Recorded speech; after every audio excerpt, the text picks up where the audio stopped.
Jesus is Lord. Jesus is Lord. Jesus. Rolling on my wrist, so they know what time it is. He didn't wanna fuck with me cause I'm the one. He got all the drugs and I got all. So before I started dating my boyfriend, he didn't know who I was. Was it on Raya? Yes, it actually was.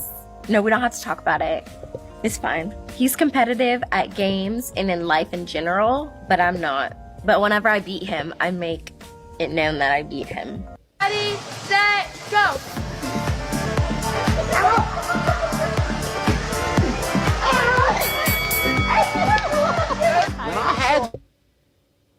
I burned out. As a couple, we're very competitive. Let's keep the games rolling.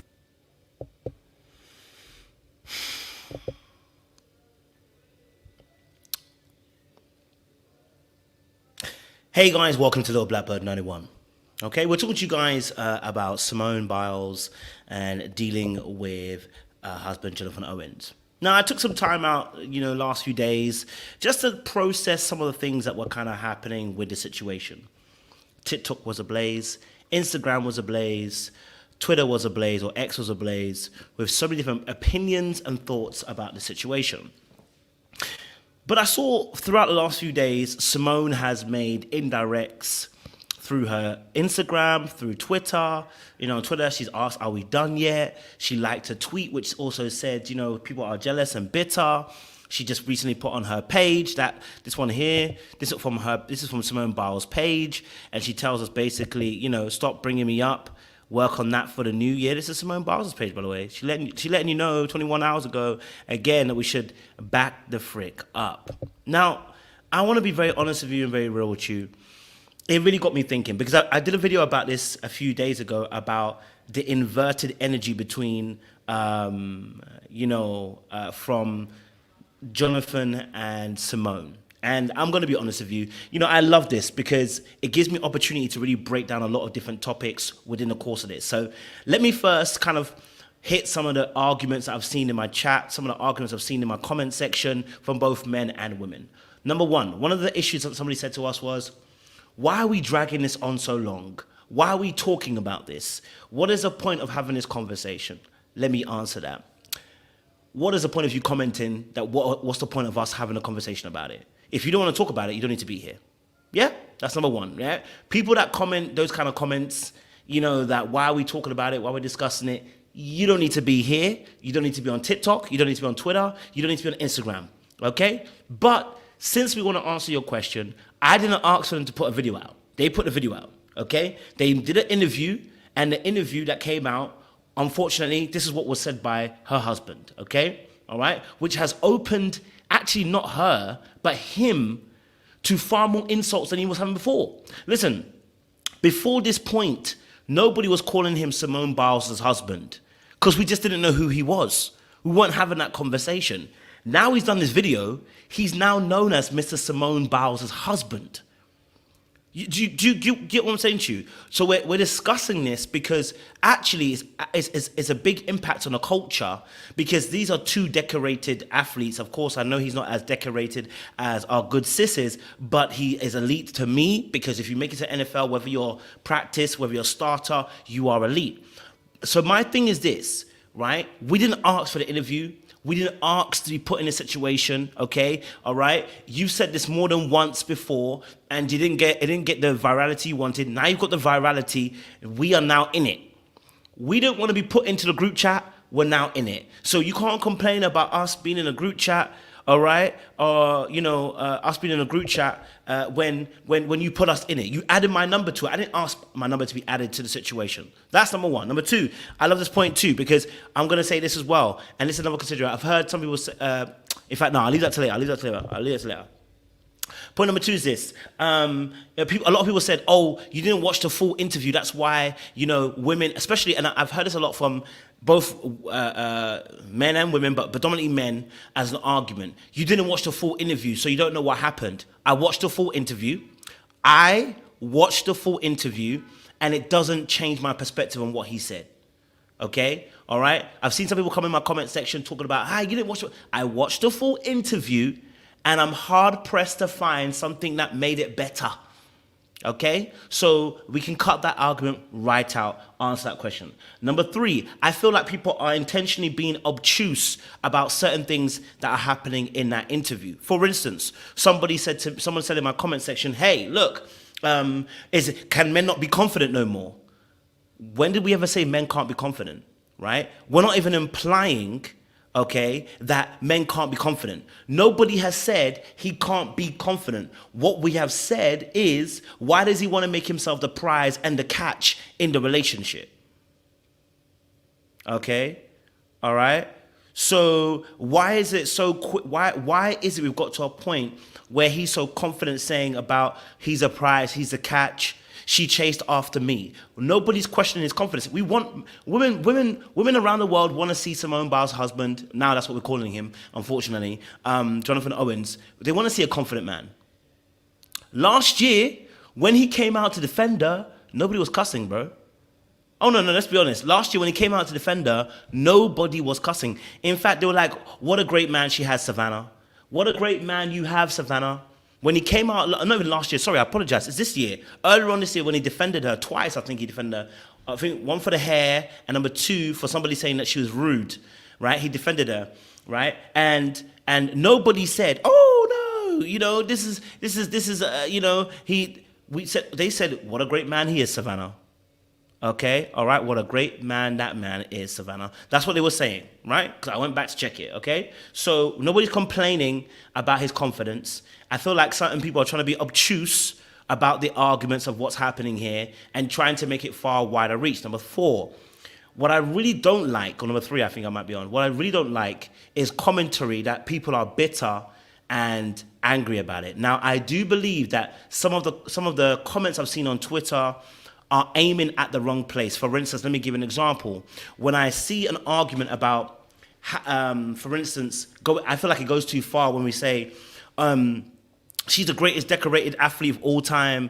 How can he be the catch when she's... And I feel like people don't understand the dynamics between men and women. Or they will say, you know, they will try to downplay him in order to uplift Simone Biles. If you do that, you're doing the exact same thing you don't want him to do. If we have to downplay him, call him a dusty, a brokey, you know, a no good, just to uplift Simone Biles, we're in the same boat as what we're calling him out for. You can't call him out for something and do the exact same thing. If you're going to call him a broken, a dusty, which he's not, okay, which is really not. If you're going to be calling him these kind of names and then asking the same thing, then saying that you want him to behave himself, that don't work. So we've got to quit that. But what I do not like is also seeing a lot of comments saying because black women are bitter and angry and they're single and that's why they're saying what they're saying. Negro, a lot of you men are single too. So, I mean, before you start talking, it's not married men that are coming out and saying that women are bitter, lonely, and single.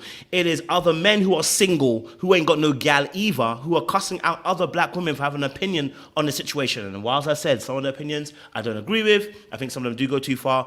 The ones I've seen on YouTube at least, I've been quite balanced in the conversation. Okay, all right. So my thing is, I'm not here to pander to men or to women. I want to have a real conversation about relationships because these are real situations that happen. So when people say, "Hey, you know, it's because women are bitter, angry," that I look at it and I go, I don't think that's really the issue here, right? Okay, all right. Both married women and both married men ain't involved in this conversation. There are single black men, single black women also in this conversation. Now, here's my other thing that's also intriguing to that. Simone Biles liked a tweet, I believe, on Twitter. Now, I have to make sure 100%, but let me just, don't quote me 100%. I saw the picture of it. But she liked a tweet that spoke about specifically people being bitter. And I'm like, baby?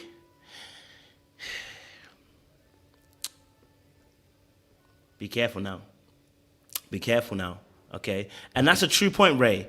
If I go onto Twitter, if I go onto TikTok right now, in fact, let me go into TikTok. I'm going to type in fact, look at this. I'm going to share my tab, guys. You're going to see this. I'm going to show you my TikTok, guys, okay? This is my TikTok, so I'm going to go on TikTok. This is my TikTok. If you haven't followed me, you should follow me on TikTok. But let me just type in Simone Biles, husband, okay? Okay. I'm just going to go through them. Okay, let's look at one of these. Really the catch in I always say we, the men that catch, man. So I'm sure by now we've all heard what Simone Biles' husband said on that podcast. And if you haven't, we will go over it. But I want to dive into something I haven't seen other people talk about, which is the reaction of the men on the podcast interviewing him. Because I think men's reaction to what's being said here tells us so much about them. And let me tell you, the reaction of these men hosting the podcast does not disappoint. Because I've only been seeing... Okay. How in the hell did you pull That's another white woman down there. Awesome. Oh, is that white Do you know male who too? Simone Biles is? Yeah, you mean like the most. Simone Biles' husband. How'd we meet? Oh, dude, it's a funny story. Okay, so I'm on Raya. I'm swiping through just the hottest women, dude. Just the hottest women, right? Like, so my type. And then I swipe and I see this, like, gymnast chick. Just kind of, had no idea who she was, but a gymnast, you know, she must be pretty bendy. So I thought, yeah, whatever, I'll just, like it. And then I come back and, oh my God, we match. And she's messaged me already. And she's liked my Instagram posts, okay? And at first I was like, dude, I don't even like her. But then I see she has a ton of Instagram followers. So she must be valuable to somebody.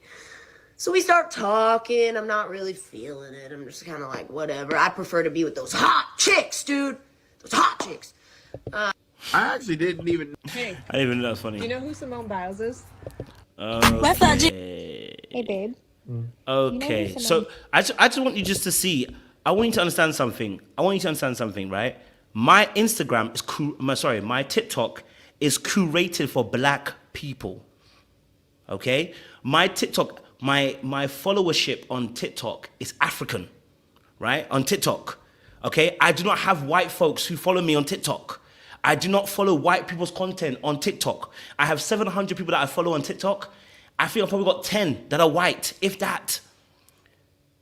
Do you see what I'm saying to you, right? So when I type in Simone Biles' husband, why is it that I'm seeing several, and I'm saying too many white folk being involved? So when I see Simone potentially liking a post about black folk, specifically black women, being bitter and liking the post, I go, baby.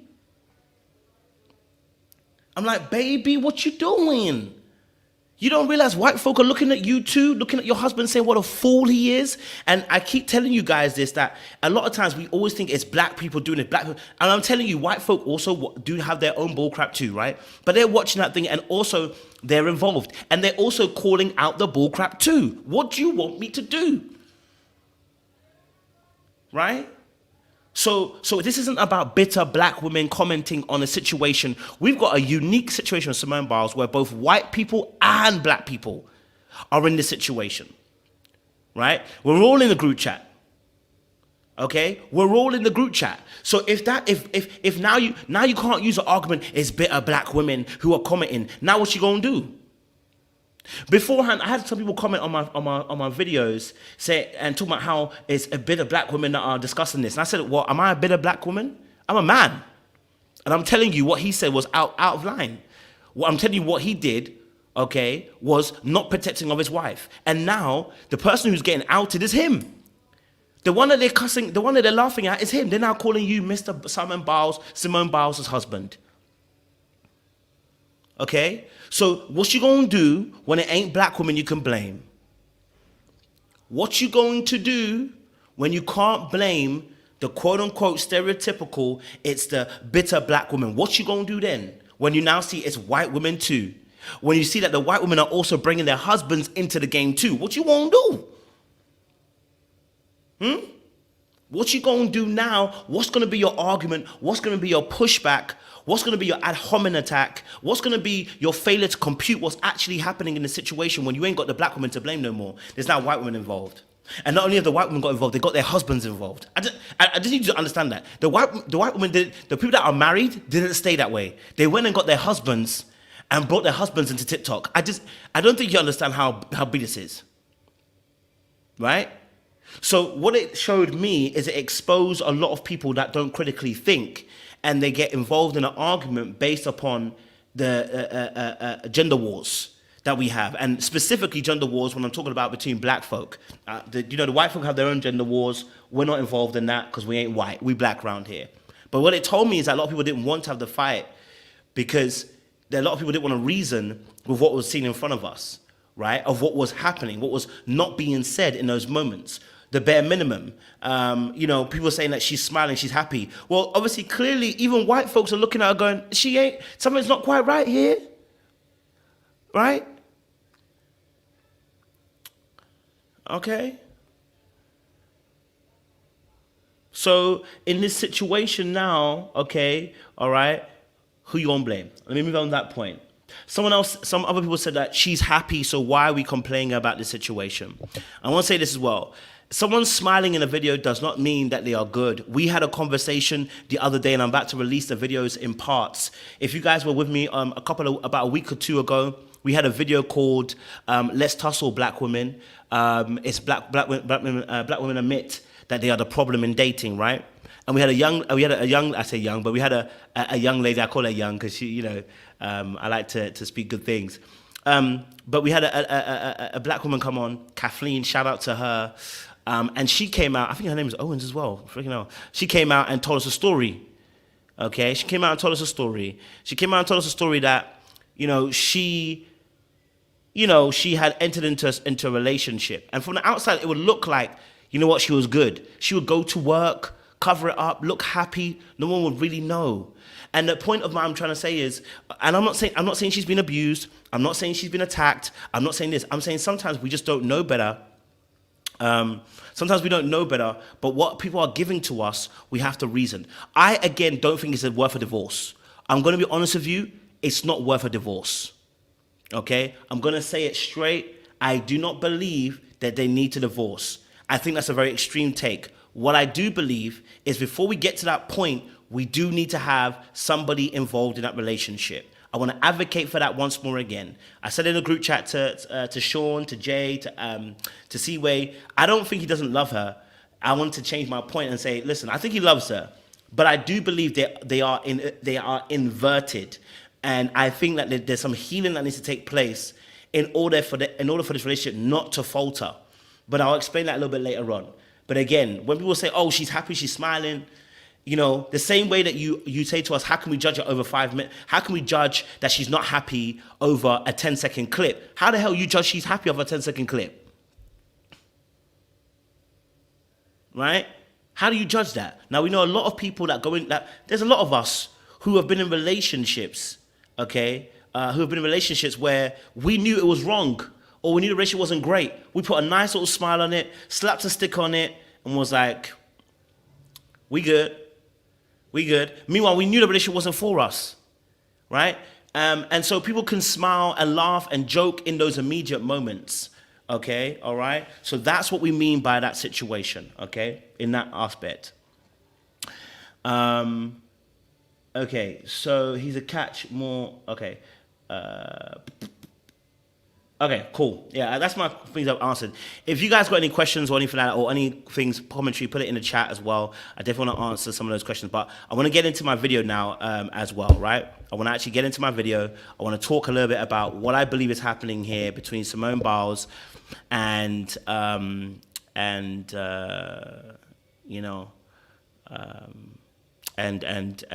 Owens.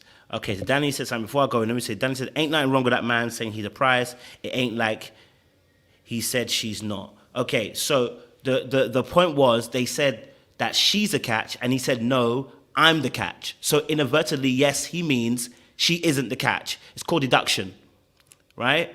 So just in case you may not understand that, in English, lit and lang, when we're describing language and how people talk, when they say to you that she's the catch, and you say, no, I'm the catch, you inadvertently invalidate the previous sentence by saying you are the catch. What he should have said was, yes, she's a catch, I'm also a catch, which would then not invalidate the previous statement. It would actually prop it up, and then it would actually also add your aspect of it to it as well. He didn't do that, okay?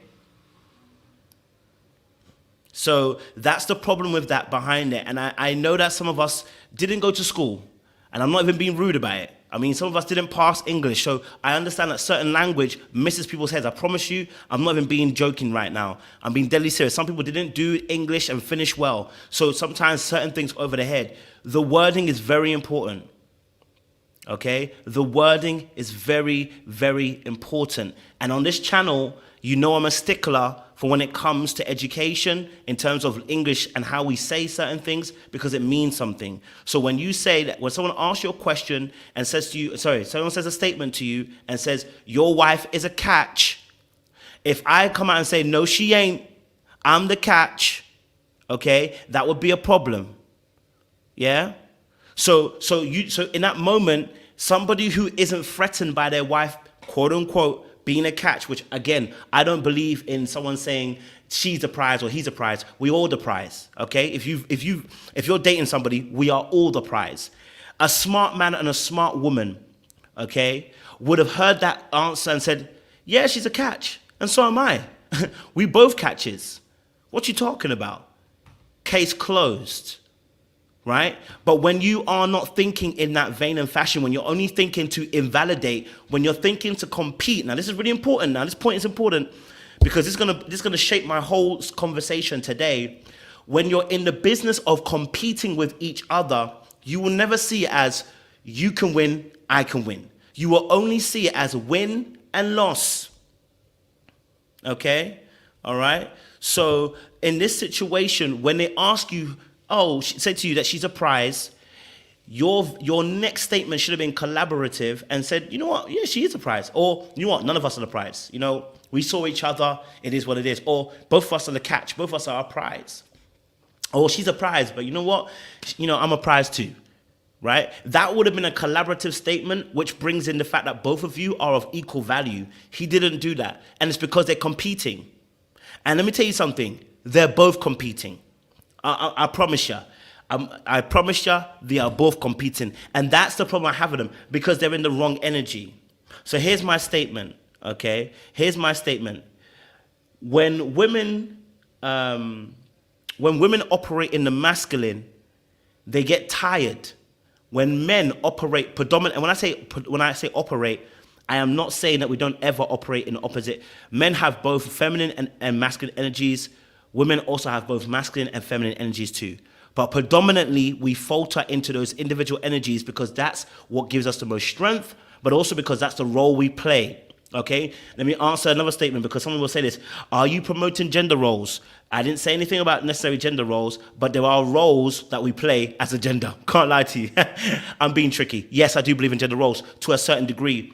And I believe that because when we look at relationships, I'm going to say the statement again, when women predominantly operate in the masculine, it's because they've been unprotected and there is hurt there. That's why they operate in the masculine that becomes overprotective, not protective anymore. And when men operate in the feminine predominantly, what tends to happen is they get angry because at that point, they can't win. And there's hurt and there's a pain and there's offense there. This is really important. Really important. Right? So I'm going to say it again. When women operate predominantly in the masculine, it's because they've been uncovered. When men operate in the feminine, it's because they've been uncovered. And what happens is you invert your energy. You should be in the more masculine role because that's what you are as a man. Predominantly, most men should be. Now, of course, I always say there are exceptions to the rule, but a lot of times this is also due to uncovering and pain. I'm not talking about the fact you can't show emotions as a man. Don't stray my point left and right. Keep it where we're saying to it. But specifically what we're talking about is the fact that as that role, what you play is that when you stand in your masculine energy, when you are in a healthy position, you tend to be in a position of protection and covering. But if you don't and you end up in the feminine, you want to be protected and covered. And you want to be coveted and caught. Do you understand what I'm saying to you? Okay, so that's important. And here's the thing: the reason why women get tired in the more masculine role is because they get no rest. Okay, they get no rest. When women operate predominantly in the masculine role, the reason why they get tired is because they get no rest. And the reason why men get angry in the more predominant feminine role is because they can't win. The nature of men is to be competitive. Women compete too, don't get it twisted, okay? But we're talking about the nature of men, as I said before, is that we are to till the ground, okay? It's biblical, okay? We are to till the ground, all right? We're supposed to work, Now, this is not about money. This is just about a principle. So predominantly as men, we get angry when we can't win. Meaning, I've not figured out what my lane is or my purpose is. I've not been able to accomplish what I need to accomplish as a goal that I want to accomplish, right? When I'm in the place of being more feminine, when I'm not acknowledging that I have to strive and work hard, and I'm not happy about that, I get angry. And I get angry because I can't win. Predominantly in the feminine role, which is receiving, not giving. Okay? All right? So same for women too, they get tired because there's no rest when you stay in the masculine energy. Right? Now, this is also an indication. It's also an indication for how both parties also too should have empathy for each other. Because as a man, right, there is no rest if you play that role. Right? When you're playing that role, there is no rest. You're always protecting. You're always covering. You're always trying to provide. You're always trying to make sure your family is good. That is a non-resting role. And so for women, please have empathy for men that play a good role in people's lives. If you have a man that covers you, that cares about you, that speaks life into you, that loves on you, please have empathy for his role. Understand that it's a lot of work that he's doing. And in reverse, men, when you see that you have a good woman that's able to receive your love, a woman that wants to take care, a woman wants to nurture, a woman wants to provide that safe space for both of you to operate in, please also at the same time have empathy for them. If they're going to be mothers, have empathy for them. It takes a lot of energy, strength to do this role. You know what I mean? Have empathy for each other, right? Let's go on to what I want to talk about today. Let's go on, okay? Competitiveness. Okay, we're talking about competitiveness because I watched a clip, and hopefully it doesn't, I'll play little by little because I don't need the stress of them trying to, get me out of the situation. Okay, cool. All right, cool. Here we go. So there's a little clip here, and I'll read the article as well, right? But here's a little clip.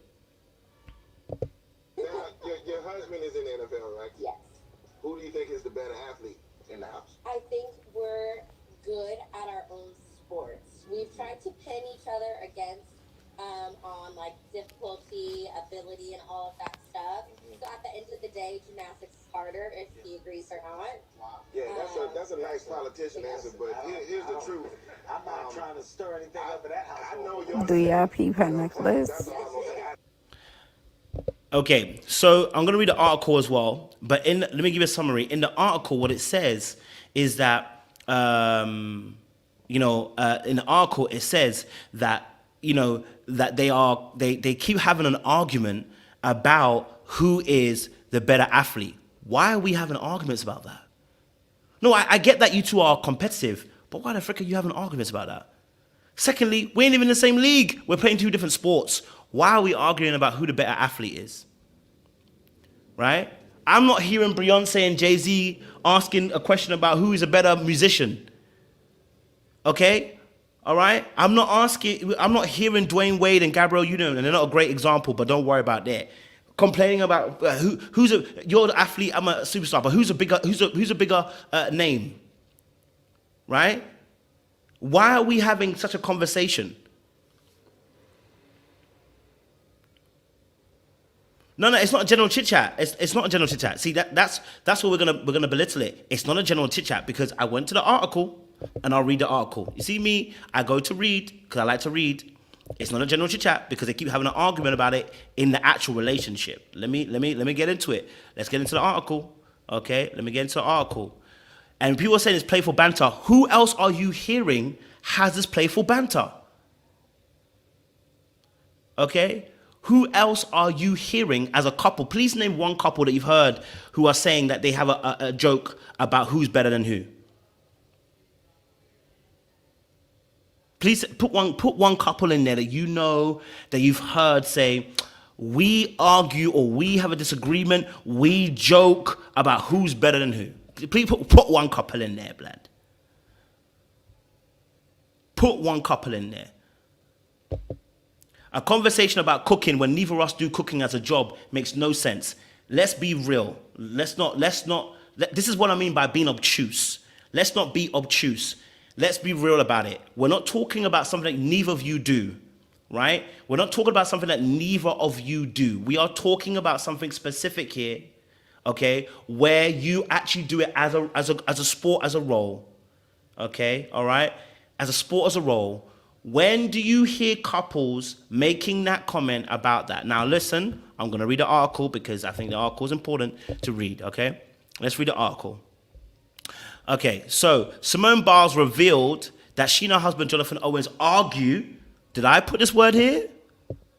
Argue about who is a better athlete. During a recent interview for Peacock's 2023 Back That Year Up with coach Kevin Hart and Kevin Thompson, the Olympic gymnast 26 shared that she and the Green Bay Packers 28 often fight about who is better athlete in their home. Cool. She said, I think we're good at our own sport, she said. We've tried to pin each other against on like difficulty, ability, and all that stuff. So at the end of the day, gymnastics is harder if he agrees or not. Okay? Now, this statement here told me about Simone as well. She's competitive. Don't ever think Simone ain't competitive. She's also competitive. She will downplay it. Like, I'm not competitive in a relationship. She's also competitive. And this is also what's going to play a dynamic in a relationship as well, you know. Again, I'm not saying this is a divorce. I'm not saying this is a divorce. I'm not saying this is a divorce situation. I'm saying this can be worked. This can be worked out. Okay? All right? This can be worked out. Okay? Thompson, 45, told Biles that she gave a nice politician answer, but he also hinted that she's a better athlete since he also only knows her name, not her husband's. Hart, 44, then told four-time gold medalist that she should use their show to clear up her household fight with Owens once and for all. Okay. Where is it? Okay, cool. Let's bring it back. Okay. She says here, we fought over it a couple of times, and then we vowed once got married we wouldn't talk about it again. Hold on a minute. Did I say that? I just want to know. Okay? All right? Did I say this? Did I say this? Did I say that they... Or did she say it? I'm just... You see, out of the mouth the heart speaks. You get what I'm saying to you? Now I'm hot. So, again, all right? I'm saying there's competitiveness in this relationship. Okay? In the relationship, right? Why are we having an argument who's a better athlete? What the frick does that mean? Why would we care who the better athlete is? We're in two different, we're even in two different disciplines. Right? If it gets to a point where it's an argument, we got an issue. If we're joking about it, hey, you know I can do a tumble better than you. That is light banter, which, okay, we know. Okay, we know. Yes, people make light banter. I agree, right? But we're actually having an argument. This is what she's saying. Hey, I'm just quoting what the article says. But it keeps coming up every time. Why does it keep coming up?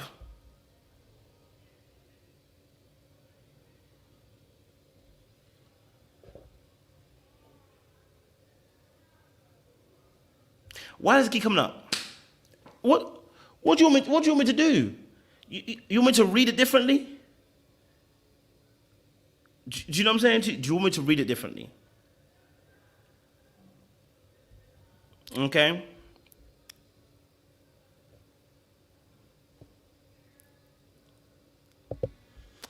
And says, obviously, he's done my workout in the gym and he could barely do it. And then I went to NFL workout and I crushed it.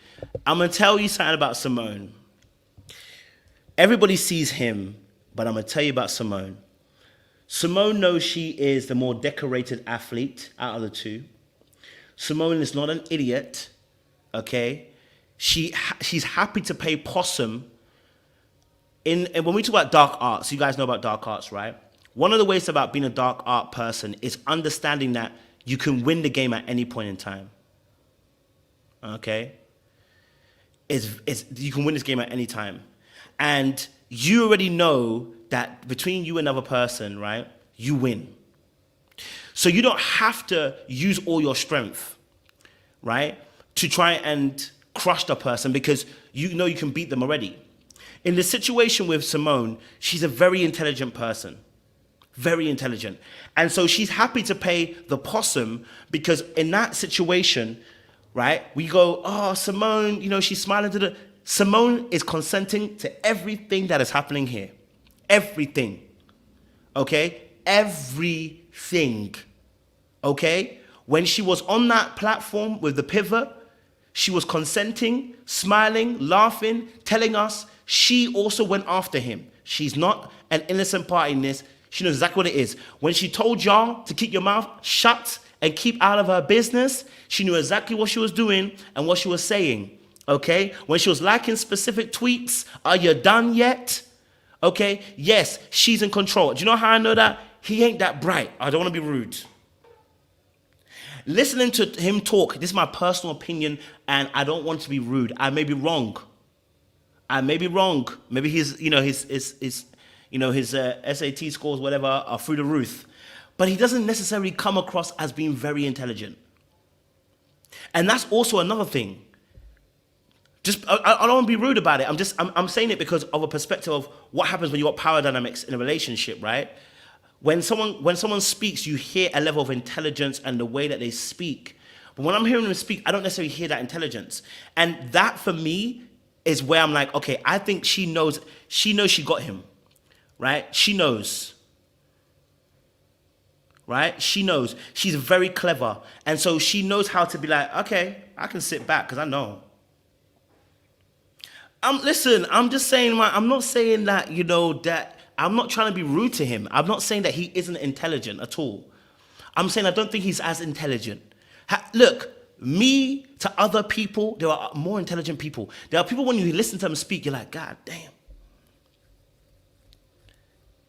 And when they talk, you're like, God damn. Do you see what I'm saying to you? This isn't about all women are smarter than men. No. Let's not make it that. We're not making it that. All black women are smarter than black men. Nope. We're not saying that at all. It's not a generalization aspect. It is specific to what I feel like I'm seeing and hearing and how that contributes towards the game that I see that's being played, right? And so she's a very clever woman, I believe, personally. In this situation. It's similar to the Kiki situation. Kiki ain't no slouch. She's very clever, okay? Kiki ain't no slouch either. She is very clever. And so it's the same thing. There are women who are very clever, who are meeting men that are not as clever, and they're taking advantage of that situation. And when I say take advantage, they know how to play the game. I remember I spoke to a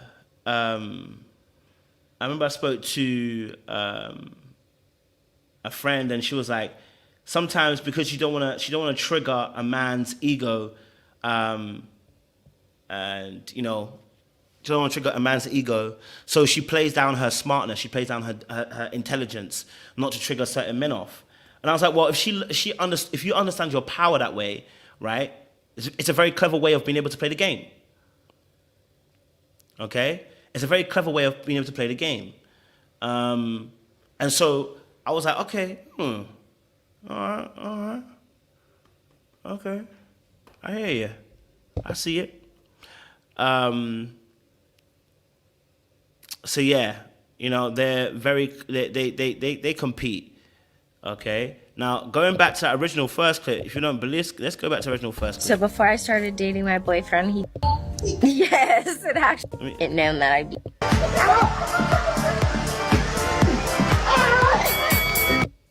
I mean, she actually beat him. I can't lie to you. I had you about 3/4 of the way. I burnt out. As a couple, we're very competitive. Let's get the games rolling. Now, they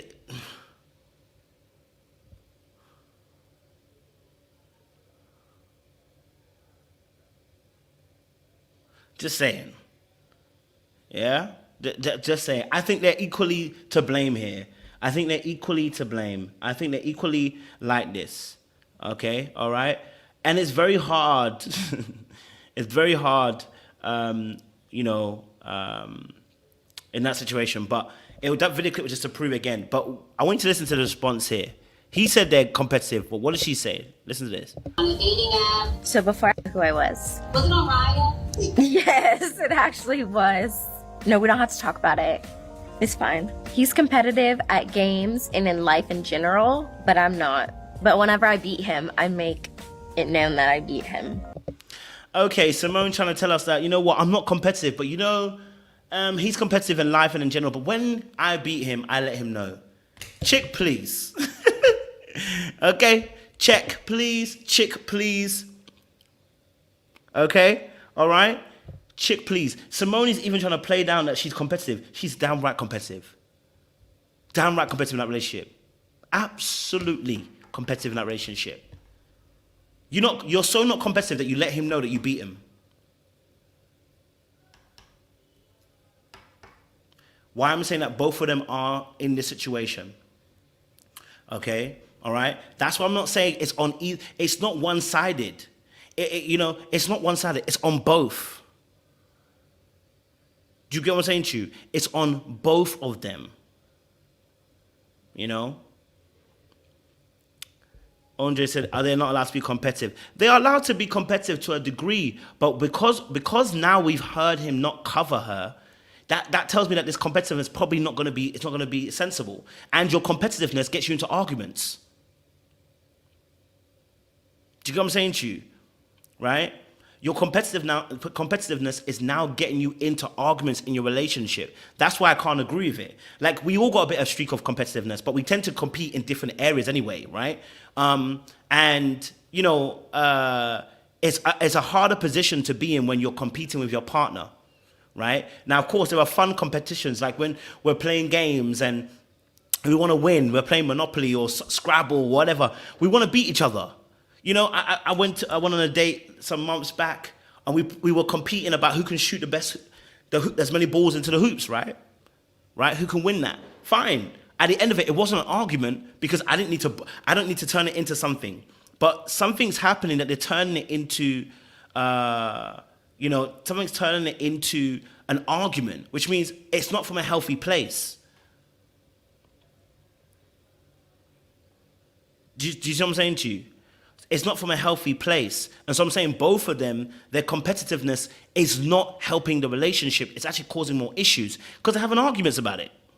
You know what I mean? So being competitive is not an issue, Andre. You're absolutely not a problem, to some degree. But to a degree of what? What level of competition are we talking about here? You get what I'm saying to you? That's a big part. You know. So yeah.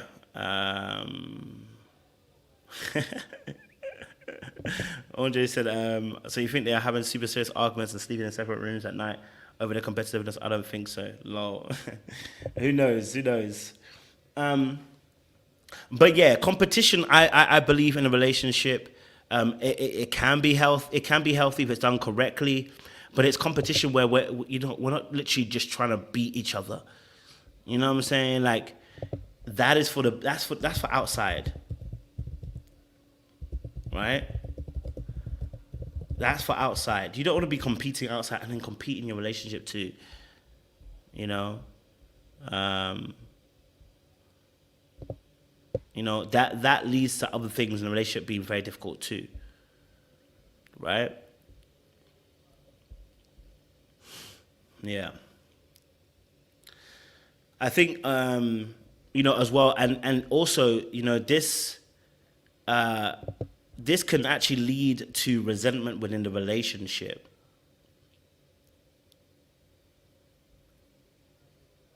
Right? This can also lead to resentment within the relationship. People don't always say immediately that something like, competition is frustrating or it's annoying, but it can be a resentment thing eventually. We're not supposed to be competing like that. We shouldn't even be having arguments about this.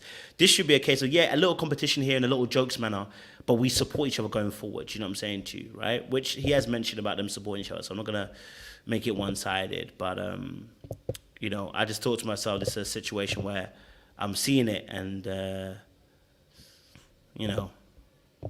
something ain't quite right. You know what I'm saying to you? But I'd love to hear some of the thought process. We've got to last like 15 minutes or so. If you want to have your say, I would love to hear you guys' thoughts. But yeah, I think that both of them have a huge part to play. A huge part to play in this, as well. I think they have a huge part to play. Okay. So as to interview them. If I get the opportunity, I would.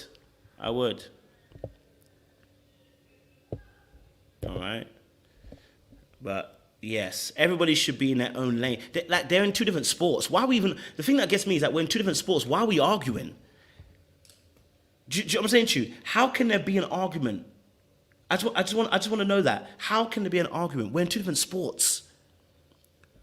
I just need you to deep it. There's no way this is healthy. How are we having arguments about something that we play two different sports? Which means there's probably some insecurity from either side that plays a role in this competitiveness. Because why are we arguing about stuff that in reality we're in two different sports?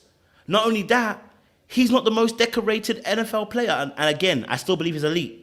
Because if you make it to practice squad, whether you started the last 15 games or not, he's still elite. I'm not going to take that away from him. Anybody in the NFL, they are elite. It takes so much work and so much thing to get to that place as well. Okay, so we're never going to downplay him in that way. I don't think we should ever do that. But how are we having this issue?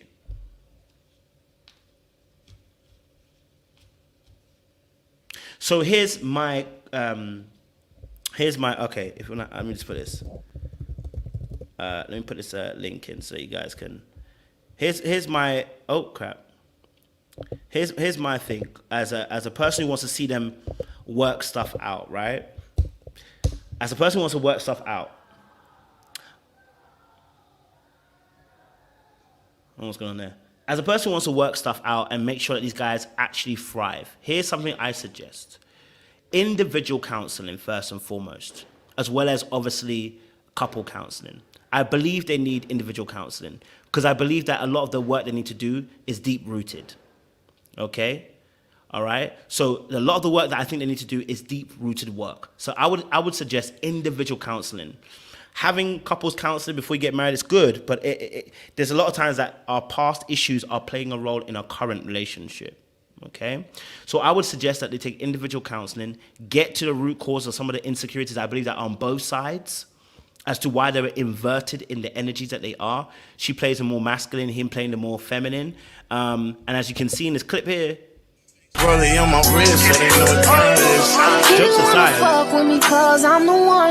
it's quite interesting that this, of course, is a joke, but the fact of the matter is, they're in the inverted energy that I've been speaking about. Someone sent me this clip. I think it was Sean who sent me in the group. But it's interesting to see the inverted energy in a TikTok, which is her very first ever TikTok that she put on her page. It was her very first TikTok she put on her page, and they were in inverted energy. I hadn't seen this. You guys, if you watched my previous video, I spoke about their inverted energy and how one plays more masculine, more feminine. And in the very first TikTok she ever put on her page a couple months back was absolutely them in the inverted energy. Right? This is not prophecy. It's not prophetic. It's not God coming down and telling me. It's simply this. It's psychology. And it is when you see people do certain things, you can begin to analyze. It's too late tomorrow. I done downloaded the video, so they ain't going nowhere. Okay? Now, again, I don't particularly have an issue with them doing the little TikTok. But the problem is, we're seeing behavior that matches the TikTok. If he was never that way, we'd all laugh about it, be like, damn, man. Like before, if you see the comments before this point, if you see the comments before this happened, you can read a lot of the comments. Nobody's saying anything about the video. They're just laughing about the video. It's funny. But now it's not funny because now we're looking at the situation. It's a bit like, and excuse me if anyone's saying this, it's a bit like the R. Kelly situation. Okay? It's a bit like the R. Kelly situation, where at first, when we listen to R. Kelly songs, we're like, we love that song. Then we start realizing, damn, you mean to tell me all those songs are about little girls? Oh, damn. You start looking at things differently because you have new information. Okay? All right? So when I'm saying that both of them are in the wrong type of energy they exist in. And it's because of what pain and suffering they've existed in their childhood. So individual counseling must be taking place. And secondly, then we do couples counseling again to work out some of those kinks. Because why are we arguing about things like competition? It doesn't make sense. We are competitive, but why are we competing against each other in a relationship? We do two different sports. You get what I'm saying to you, right? You know, some people might try to debate, is Roger Federer more decorated than Serena? Who's the greatest of all time, Serena or Federer? Right? Someone might argue that. Is it Djokovic or Federer or whatever? Right? Those guys are in the same sport, and not only that, you know, comparing women to men is very difficult. But just saying that, having an argument who's a better athlete in your relationship, it's long. It's long. It's a waste of time. So I think individual counseling should work. Let's work on some of those deep-rooted issues. Okay? All right? And then let's get some couples counseling going as well, where we can start addressing some of the issues that are in that relationship. Okay? And your PR team needs to grab you by the neck and say, we ain't coming out with a conversation again about this until we learn how to really understand what our brand is. Because honestly, all he's done is made himself less than what he was before.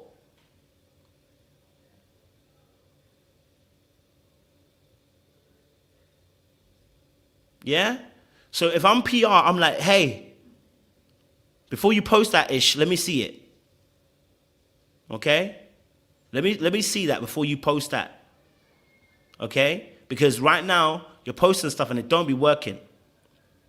Yeah? I want you to be authentic. I want you to be real. But right now, we are in a crisis mode. Because old boy done said what he said, and now they're calling you Mr. Simone Biles' husband.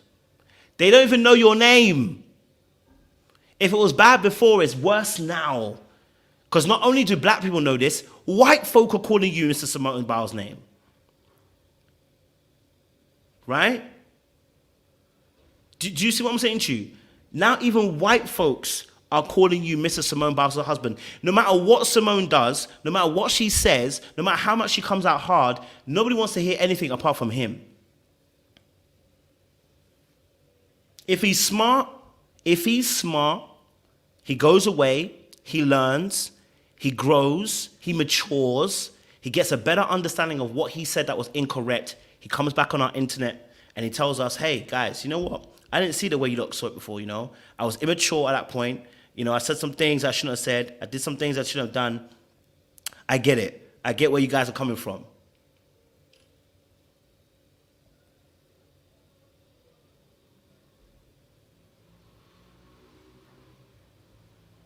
Do you get me? Right? So he has to come back on that internet and be like, listen, I've learned, I've grown, I understand where I went wrong, I see it. Because now you're Mr. Biles or Mr. Simone Biles' husband. It's even worse than it was before. Like, you're not in a better position. Do you get me? So now all that, I'm the catch. They're now looking at you and laughing at you.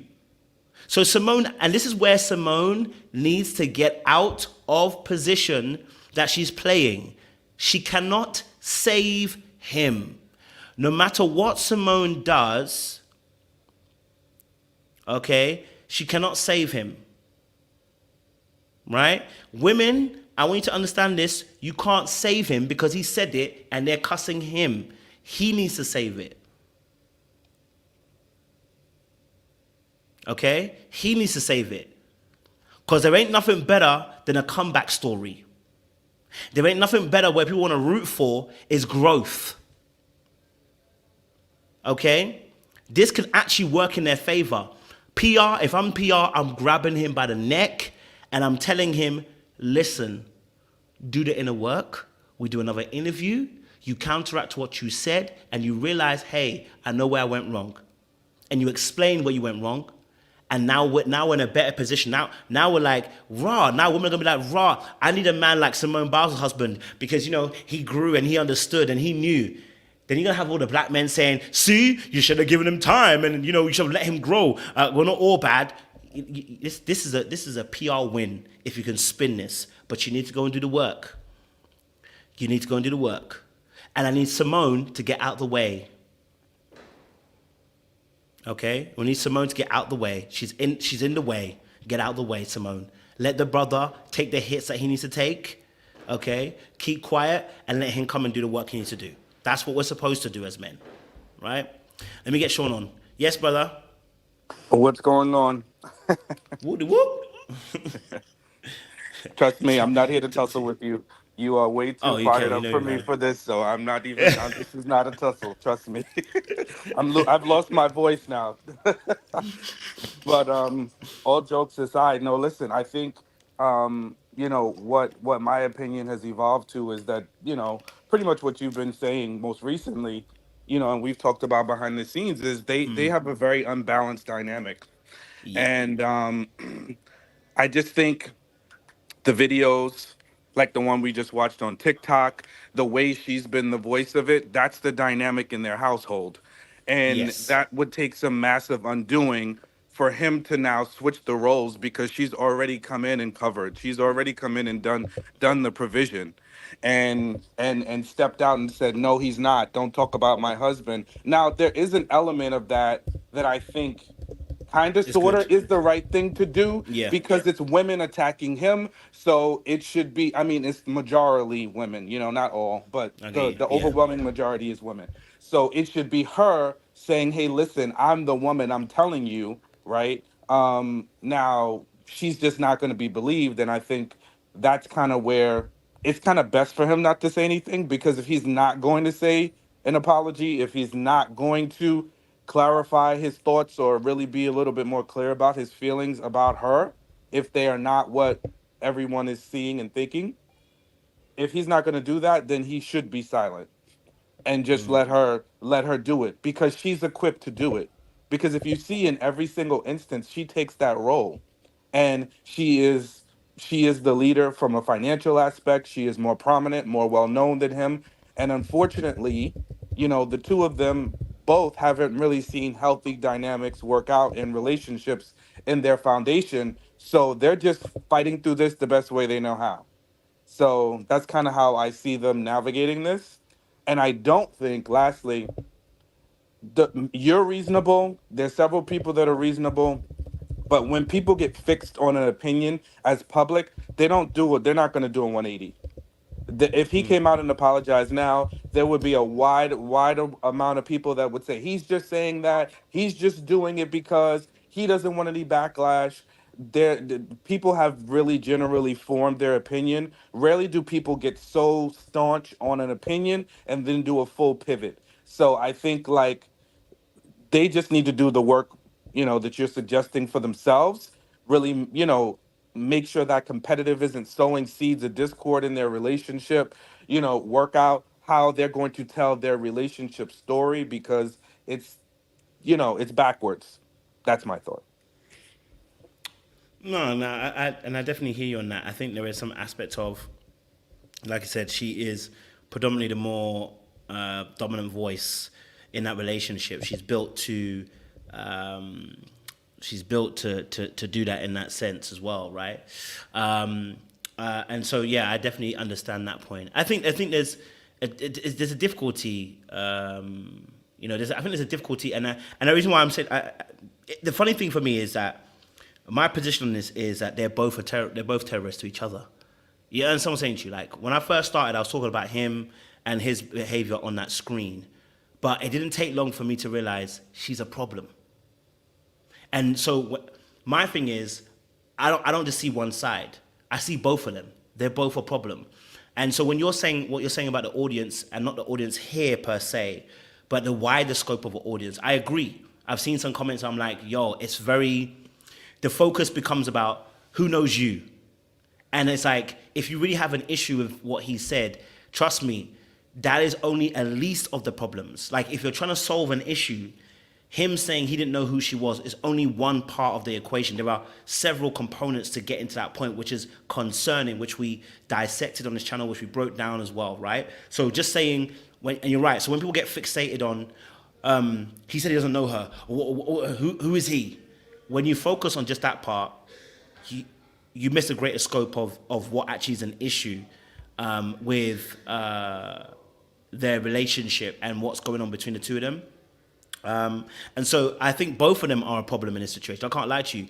And it's just that Simone is behind the scenes in this situation because obviously the way it's come out. But I believe she contributes contributes a lot to what we're seeing in the dynamics. Contributes quite a bit as well. So I'm hearing what you're saying on that. I'm not gonna. I think I understand what you're saying now in terms of the wider audience, not here, but the wider concept of the audience that we're Right. talking about. And I think, look, he is the prize. You know, we got to be honest, Coach. He is the prize because she has collected him and treated him as such. She I hear that. pedestalizes him. You know, she is infatuated with him. You could see the way he looks at her. I mean, she looks at him. And I think the point that I think we've made some room, you know, me on the other end of, yeah, there's some deeper issues, and you moving towards, I do think he loves her. You know, it there is some, I think there's some problems in their dynamic. There's some problems that could definitely be major, you know, down the line, if not fixed and corrected, if certain behavior continues to grow. But I do look at him and I see he absolutely loves her, you know, from the bit I'm able to pull from it. But I think that it is rooted in a place that is, it's it's based on both of their issues, right? It's almost like a trauma bond, right? So the trauma that she had from being abandoned, the trauma that he had from losing his dad at a very young age, and some of the problems that happen by being raised, you know, singly by his mom, right? Whatever that, you know, lack of having a male presence in the household, all of those things. So I think they've started to do some of the work on it. I don't know if they've really fleshed some of that stuff out, but I think that's the thing that they seek out in each other, because now she is his wife, but she acts like his mother and his father sometimes, you know? So I think there's it's some interesting dynamics there. And the same for her. He's a man that loves her and reveres her, and she was able to get somebody that maybe in her own head she didn't think she would ever be able to get. Yeah, and I definitely hear that as well, right? She did make him the prize, which is a correct term. She made him the prize, right? And that's why I said that we do have to believe what he said, right? About the fact that he believes he was chased and he was coveted and he is a catch because she made him that way because she wanted to chase. And that's what I was saying about the inverted energy, that they're in the wrong positions wise, right? She shouldn't have been chasing him. Why are you chasing this man?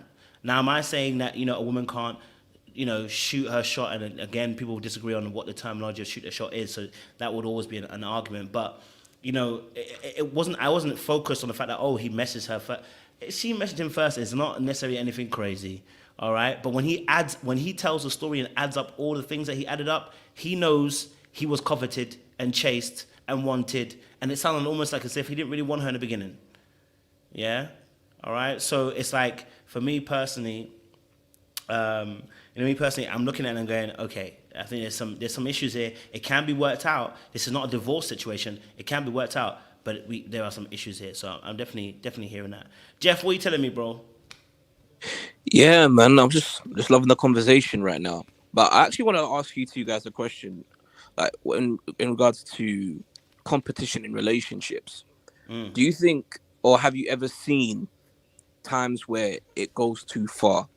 Where now people are taking low blows and cheap shots at each other because if one person feels that I'm better than the other, then this is when it could divulge. It could potentially end up in arguments that don't need to be taken. I'll let Sean answer that. Some Uh-huh. of us were single and not married. Oh, stop it. Listen, am I the greatest sage either? I'm a divorced guy, but what I will say is that ultimately, yeah, and I think this dynamic plays out in regular relationships when people argue. We were just talking about it last night when we did the Ready to Move review, right? It's like we get so fixed in a stance and we're having a disagreement and we just want to win the argument. So I think it just depends on how far to the extent this competition goes, right? If they're able to just have a playful good time at this and it's fun, it's cheeky, and then they move on and go about their days? Or is this something that really gnaws at their relationship and is problematic? And do they really have heated arguments where they now have to stop, take some time apart for a couple of hours and then decompress and get back together because they're so wired up and competitive? If that's the case, yeah, it's a major issue, and it's probably something they shouldn't necessarily engage in, because competitors, especially at their levels, and she's an Olympic gold medalist, that's a fierce competition. And if you notice in the interview, when he asked her, like, who does she compete with, she said, myself. So that speaks volumes about how she sees herself, right? And then also how she goes about competing. So if she's just like a blind force and competing and not considering her spouse in a competition like she does with her opponent, that's not going to work. And if he, which he's already shown immaturity, right, it's going to make him try to find ways to do things to now show who he is. And then that never, when men feel like they have to prove who they are, that's never a good thing. Yeah, that's a good point, Sean, as well. I personally think to myself that this is for you to be having to a point where you say that you guys have arguments and you've had to stop talking about it before you got married, and then you're still arguing about when you get married, tells me there's indication that there's insecurity on both sides, because they don't even play the same sports, right? So this shouldn't even be an argument, because we play two different sports. Why are we arguing about who's the greatest athlete? All right, and first and foremost, we all know who the greatest athlete is out of the two of them, right? So this shouldn't even be a thing that we're arguing over in terms of who's the greater competitor in this particular case, right? And I think to myself that, sometimes, and I think Sean kind of said it earlier on, this is young, youthful exuberance that can also go too far. Sometimes you lack experience in dealing with a partner when it comes to talking about each other and how you handle things. Sometimes, you get to a place where, like I said, sometimes you're not feeling good about yourself. And I always say, and again, we don't know who's doing what and why they're arguing about it, right, from both sides. We don't know fully, right? But nobody should ignore the fact, just because Simone Biles is the most decorated athlete, that she doesn't have insecurities. And just because he plays NFL does not mean he does not have insecurities. You understand what I'm saying to you? So when this argument is happening, it's not real. It shouldn't even really be an argument. It should be because if it's an argument, it takes two. You get what I'm saying to you? Like if something that one of my ex-girlfriends told me, you gonna argue by yourself, because I ain't gonna be there, right? So it takes two to argue. So if we're both, if they're arguing, it means that both of them are contributing towards a fire. Why would let's say he's the insecure one, right? Why would Simone give her energy and time to argue about something that she's confident in already? Why is it an argument? Do you get me? If Simone is confident about her position too, and he's confident about his position, why would he argue with her about her position in terms of where they are in athletes? It takes two to tango, and that's when we start realizing that it's not just on him. So we just saw him, and he's a focal point of the madness that we've seen in that relationship. But actually, it stems from both of them, because it takes two to tango in this situation. So I hope that answers your question a bit as well. No, it does. It does definitely. Now, looking at the origin story as to how they met, and if they're saying that they're already competing with each other when both of them are in different professions of athletes, I'm just wondering what the conversation must be like. And if there's ever a situation where they'll go so far as to go into the low blows, where Jonathan, I mean, from his interview, he already showed me that he lacks a bit of emotional intelligence to not cover his wife when he's now bigging himself up, calling himself the pro. And he is right to do so, seeing as how Simone Biles was the one doing the chasing. But then if he feels that he's settled in terms of attraction, I will not be surprised if he's actually bringing it up. Like, don't forget, you were the one that was chasing after me. I didn't really want you like that because, you're not really like my type like that. I won't be surprised if it goes there, because there are situations where men will, if we feel we're not secure in ourselves, we'll do whatever we can to protect our own self-esteem, even if it comes at the expense of our significant other. Yep, I hear that. I do hear that. Go for it, Sean. Yep. And I was gonna say like another reason I just give them a little bit of grace is because they're 28, 27, 26, in that range and navigating marriage. So, I put myself in their shoes in the capacity of saying like if I was married at that age, I would be doing some silly immature things as well. Because in my relationships that I had at that time, I did. I'm not saying I was intentionally rude or running around trying to hurt someone, but if we're all being honest, we didn't have the wisdom to necessarily, all of us at least, to be able to manage a relationship, the right way and be super conscious of someone else. So that part, is another element that I give them a little bit of leeway, a little bit of grace to kind of grow. And my hope is that even after all the dust settles and after everybody stops going in and she gets out of defense mode for the family, that they can look at this and say, hey, what did we learn? Like what was the lesson here? Like, is there a better way that we could have handled this? What went wrong?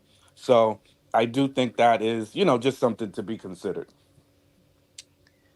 Love that. Agnes, go for it. I think, sorry, excuse me, I've got a bit of a cold. That's I right. just think that people are just making too many excuses. You're supposed to, I mean, if you're married, that's the ultimate union. He's supposed to be her cheerleader. She's supposed to be his cheerleader. I mean, the guy was literally just trying to embarrass her and ended up embarrassing himself. And now everyone is kind of backtracking about it and trying to make this excuse, like the guy just now saying, oh, 28 and 26.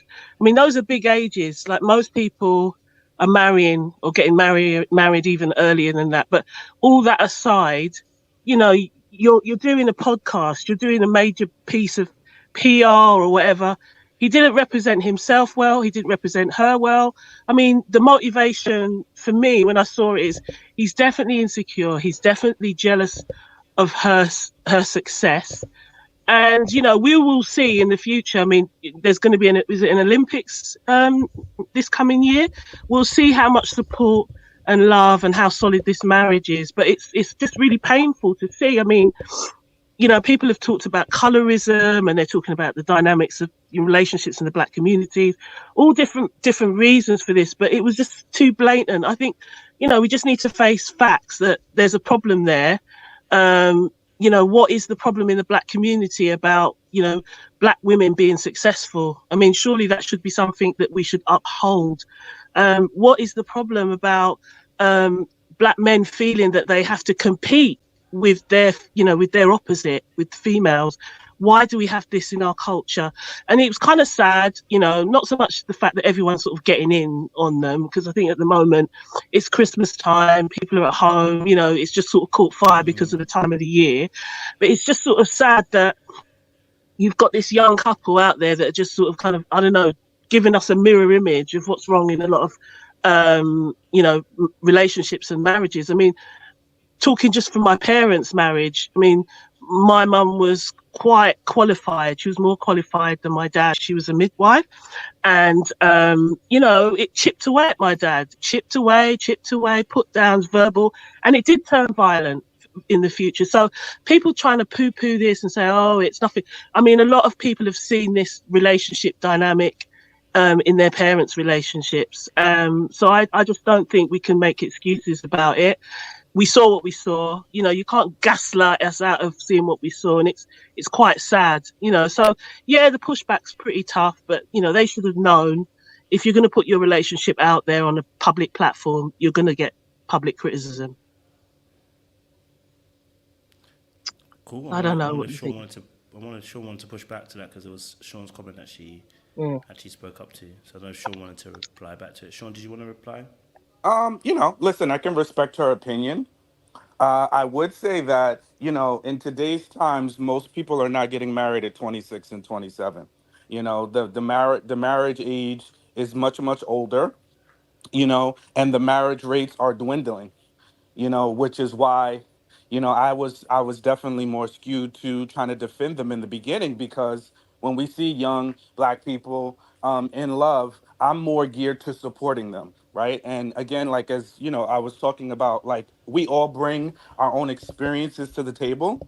And for me, being somebody that was divorced, you know, I when I see a couple and I see issues, my immediate instinct is to help, to support, to wrap my arms around them, and not to necessarily go in to tear down. And I'm not saying they're perfect and they've got it all right. There's definitely issues to be talked about, but I think everything has a rhyme or reason. And if we can't talk about what's leading up to it and what some of the factors are, then I think we have this collective state like marriage is going to hell in a handbasket, and it's not. Because if you think when you get married, you can not have this issue, but you will have another, right? So it's how do you effectively work through that? You know, how do you not demonize somebody for showing behavior, but how do you address it effectively without saying, oh, this person, they're toxic, he's misogynistic, he's going to abuse her, it's going to lead down this path. Okay, we see a problem, let's give them some advice, let's talk through how to prevent this, let's talk through, you know, working through the issue. And I think too much of the collective opinion has been she needs to divorce him, and oh well, you just wait, it's coming down the pike. And it's like, hey, listen, you know, we don't realize our collective opinion and strife also can impact these people. I mean, I hear what you're saying and everything, but the point of the matter is, you know, she's an icon and she's a role model. And, you know, the people that are expressing that they want them to split up aren't doing it out of malice. They're doing it out of heartfelt concern, because we've seen these stories play out, play out, play out, play out. I mean, how many more chances do black men need? You know, you need to fix up. You know, you need to fix up. You need to change. And so to expect the victim to be the one that always has to make concessions, or, you know, manosphere, you know, red pill community, whatever you want to call it, it's so toxic and negative. And it was heartbreaking to see that young couple. Yeah, we all like black love, we all think it's great, but it was just so heartbreaking to see some of the terms that he used in the interview, and the other guys as well, like, you know, the older, more mature men goading it, just steering it into this negative direction. I mean, I can't understand, like, why was there a need to put this woman down? I mean, how successful does a black woman need to be safe from this kind of behavior? So instead of putting it all on her, or trying to sort of say, oh, well, we need to work this out, we just need to look at it, you know, call a spade a spade. It's misogyny in the black community that needs to be addressed. I mean, this is not only embarrassing for the couple, but it's embarrassing for our community, because we're constantly being seen as unable to communicate in a positive way with each other. And yeah, okay, them getting counselling and talking it through is a good thing. But then as a woman, I'm just worried of the possible negative consequences it's going to have on this individual, in terms of her ability to continue to be successful as an athlete, in terms of her ability to just be balanced and have a good life. I mean, she's been through a lot of hell in her life. She doesn't deserve this treatment now. It's just really, you know, and rather than sort of saying, oh, look, we need to sort of push together and, you know, be more conciliatory towards them and let them work it out. You know, we just need to see, if a woman's in danger, she's in danger, and she's definitely in danger. I mean, that's a strong opinion, I would say. I don't know if necessarily, I don't know if necessarily say she's in danger. I haven't seen enough to be able to say that she's necessarily in danger. But what I will say is that there are a lot of glaring red flags. But when I went deeper, I also started to realize that she's also a problem as well. I think we need to also be able to come to a place too where when we talk about relationships, to understand that a lot of times that we think that we're a victim, we actually play a major role in that relationship. If she was a pursuer, she had to chase him. Which means if you're chasing someone, which is why I said that women should never pursue. Yeah. It doesn't put you in the best place possible to be able to analyze what that man is, because you're pursuing him. You're in the wrong position. And so that means now we have to. That means now we have to go. Hold on. That means now we have to go all the way back to understand what her position is as to how she got to that place where she chose this type of man. I don't think she's actually innocent in the situation. That's why I gave the example of the fact that they're competitive in a relationship. How do you be competitive in a relationship? How do we have an argument about something that I don't want to argue about? How can I, like Agnes, how can I argue with you something if you're not willing to argue? Do you get what I'm saying to you? So what I'm saying is, I think we need to, I think in this, it's like the Kiki and Darius situation, right? When the Kiki Darius situation happened, right? Exploded. Everyone was on Kiki's side, right? And when I started doing videos saying, actually, there's more evidence saying that actually there's some stuff in this situation too that shows that she's not the simplest, but she's got her own history of being abusive and and people were shooting me down. We have to understand that there are some times where, not every case is one-sided. There's a lot of cases where people play a role and a part in the situation, and so I think in this key situation, it takes two. For him to say I'm a catch and she left it as that and willing to defend him, we should probably analyze where her mindset comes in. Yeah, right? but Go on. Yeah, but the mindset, I'm just being real with you now because I've got this name, you can't see me or whatever, you can hear me, but Yeah. Black women, the black womanhood is not an easy trick or stick or whatever you want to call it. We are collectively, constantly downgraded. Our self-esteem is in the gutter from teenage up. It's attack after attack. So I'm not surprised that Simone is the way she is. When you think about her background as well, but that's not our fault. And what we need, that's why it sort of cuts to the bones. What we need is for black men to have an awareness of our experience, to get close to that, and to uplift us, not do the opposite. And I think the reason why so many people are, black women are so upset about this is because it's just yet another example of the fact that you don't stand by us when we need you to stand by us so much. We're collectively told by the world that we're ugly, fugly, no good, fat, stupid, you name it, every single day of the week.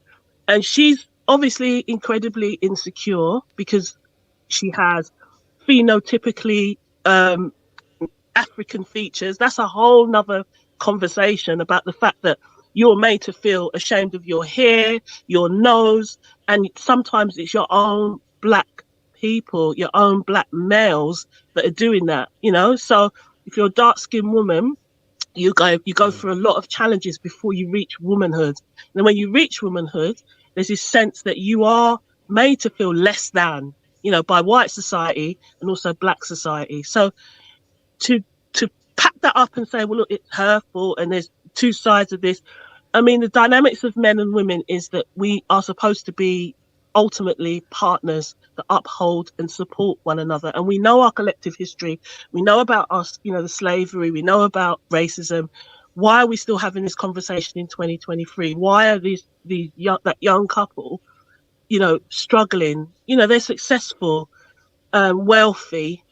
This shouldn't have happened. And, the whole thing shouldn't have happened.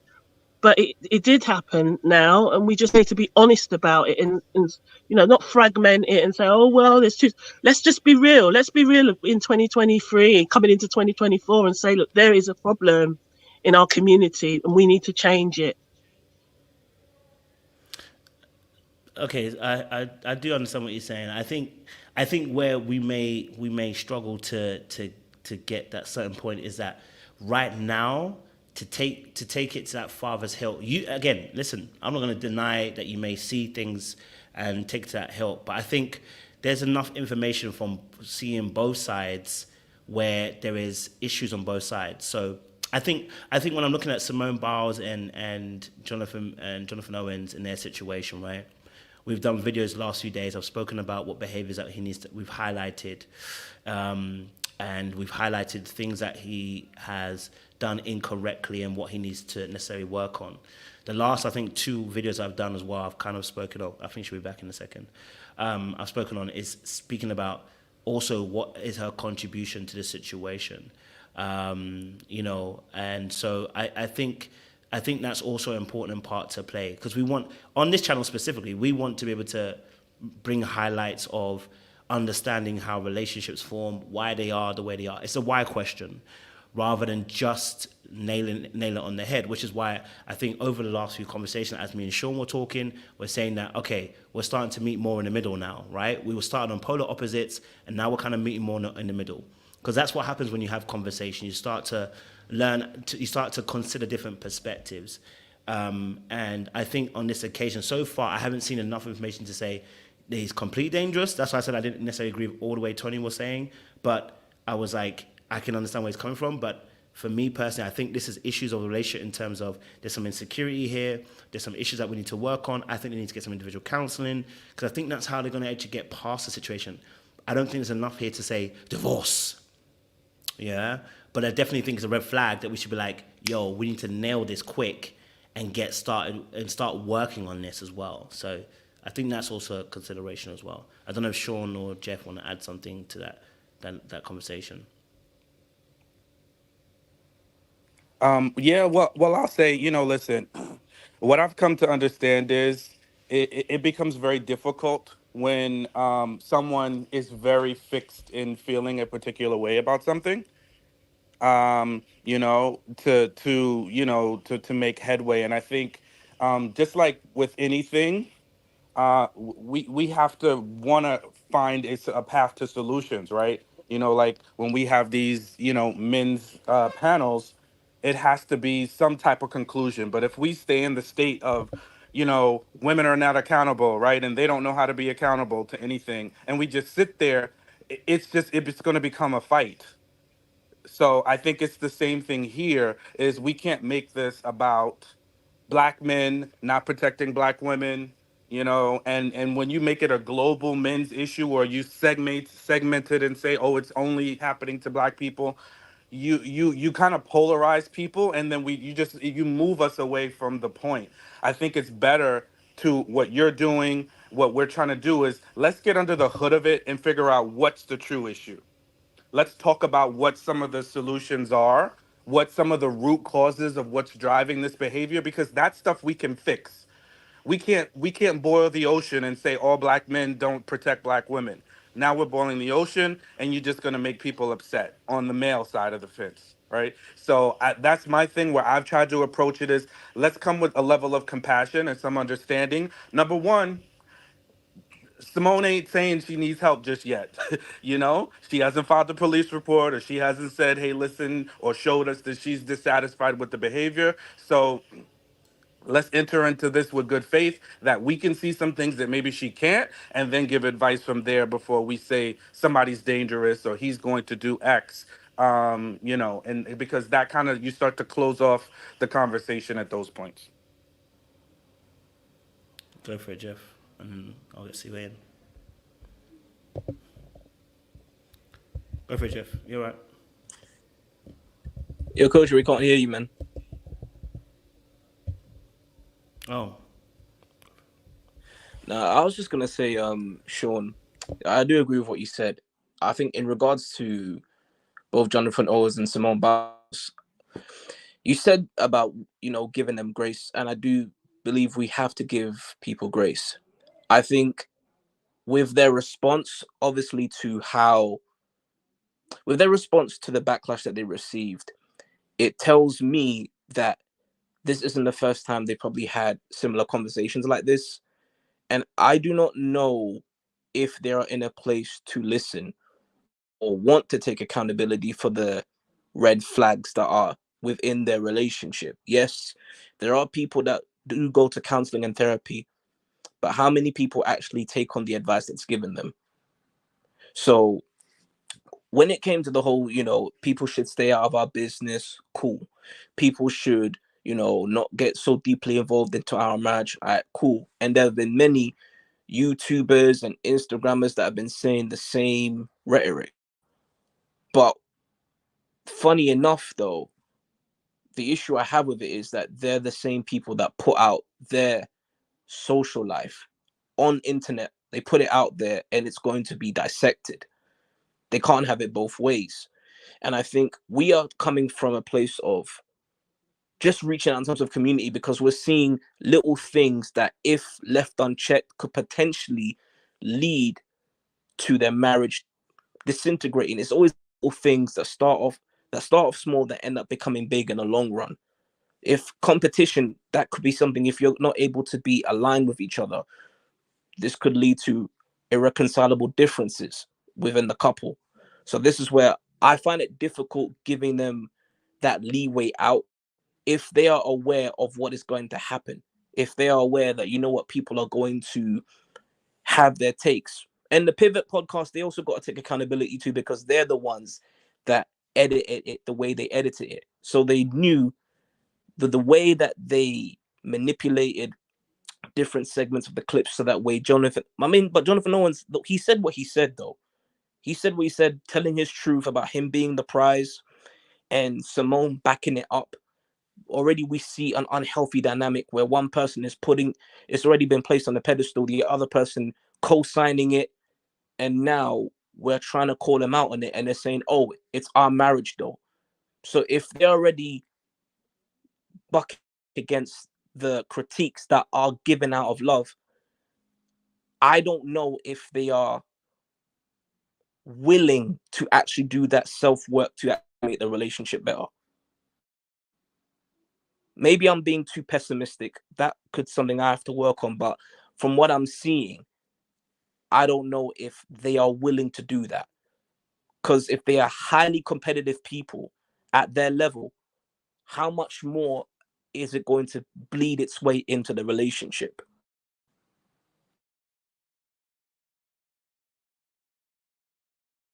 Cheers, Jeff. Go for it, Seaway. I mean, I love Sean. Well, I think to Jeff's point, right now it's kind of us against the world. So whatever steps they're taking, I think we're not going to know, right? Because right now they're trying to get the monkey off their back. They're trying to get us off their back. So I don't think that we're going to know what steps they're taking. But I think to you guys' earlier point, being solution oriented, I think is the key here. And I also think if we're going to talk about being a community is also recognizing and calling out things that could be red flags in love, not just for Simone and Mr. Biles, but also for our own lives in the things that we see. And I have to disagree with the commenter earlier that this is a Black community thing.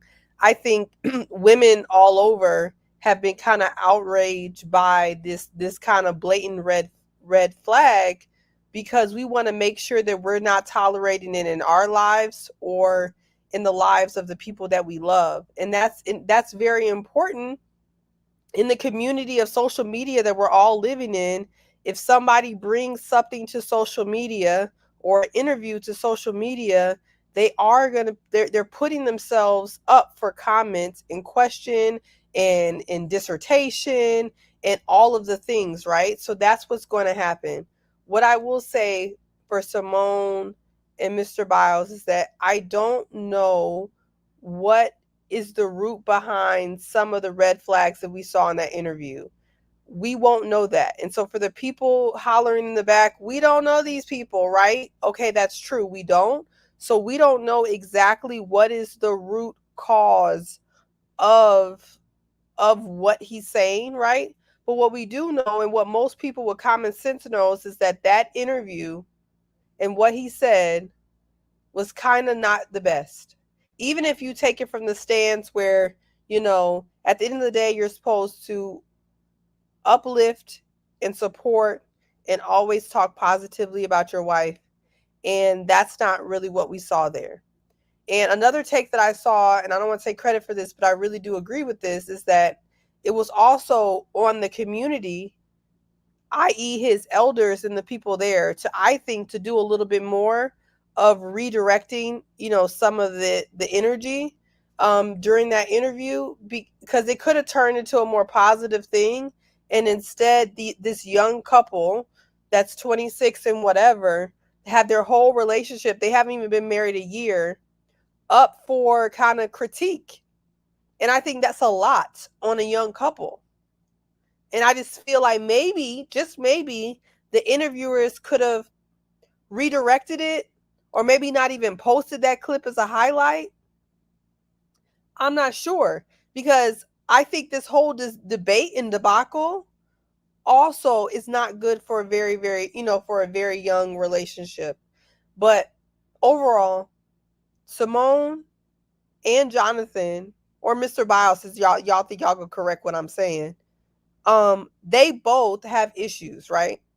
They both have issues. And I think they're both kind of enabling each other's issues. I'm not going to say that he's endangering her or vice versa. But I think it's really important, really, really important that if you see something like this in your own relationship, it may be something that you may want to step back and look at. And I think that's the point. Because can we control or save Simone or their marriage from a distance? Absolutely not, right? But I do think when the dust settles, the people who actually had genuine critiques and concern for what we saw in that interview will resonate. It won't happen now because she's fighting for her life to stand with her man, right? But she definitely, in her quiet moments, are going to think about some of the things that are said when she's done defending him. And maybe she'll think about some of the things that have been said about herself. Because I saw that she tweeted, y'all want to make me insecure so bad.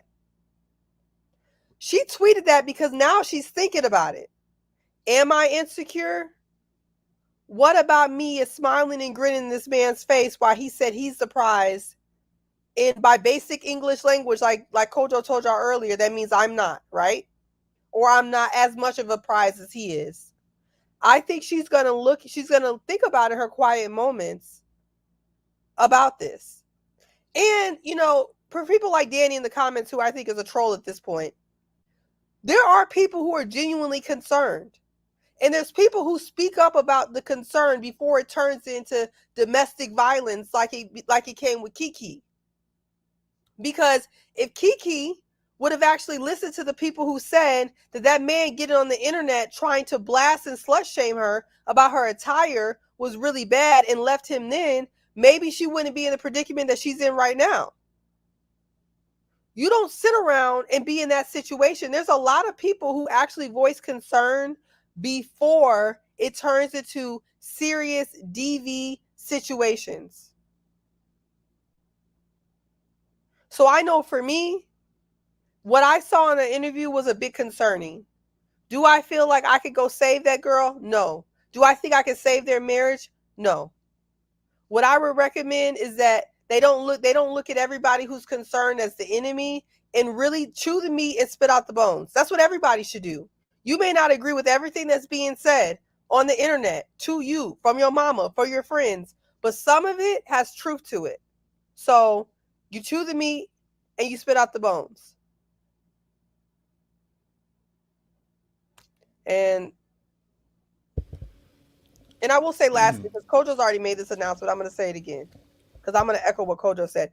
If you're on here telling the people on the panel that we should move on, telling Kojo he shouldn't be doing dissertations about this topic, if you think everybody's overly concerned about these people and that we shouldn't be, my question to you is, why are you here? Either you have no friends, no life, no man, no vagina, no dick. I don't know what the problem is, but if you're not concerned about these people like we are, why are you here? Damn. Seaway, what happened, baby? Seaway. No, I just want to know. You chose violence today. You've chosen yes, please put away your gun. I'm not. No, put I'm away your gun, sister. No, my gun is. My gun hasn't. I haven't unleashed the clip yet. Oh no, you asked people about their genitalia. The gun has been not loaded. Their genitalia, the genitalia that they're using or lack thereof. My only question is, if you do not want to discuss this and you think that people are so concerned, and this is above you, you can't be bothered with this conversation. Why are you here? Either you're a troll, you have no friends, or you're getting no vagina or no dick. That's it. That's the only thing left. Translation. Danny boy, please leave. Please leave. Leave the channel. See where we'll smoke you. Just leave. See what came out with the clip. But we appreciate your point, Siwa. I ain't mad at Oh it. my I ain't goodness. mad No, hey. I ain't mad at it. Yeah, you're on that Sagittarius energy today, Seaway. It's her month, so let me leave it. I'm not in that position. Kev C, you want to say something? Go for it. Yeah, hello. First Welcome of all, thanks for letting me up. And do you have me loud and clear? Oh yeah, we can hear you, Captain. You're good.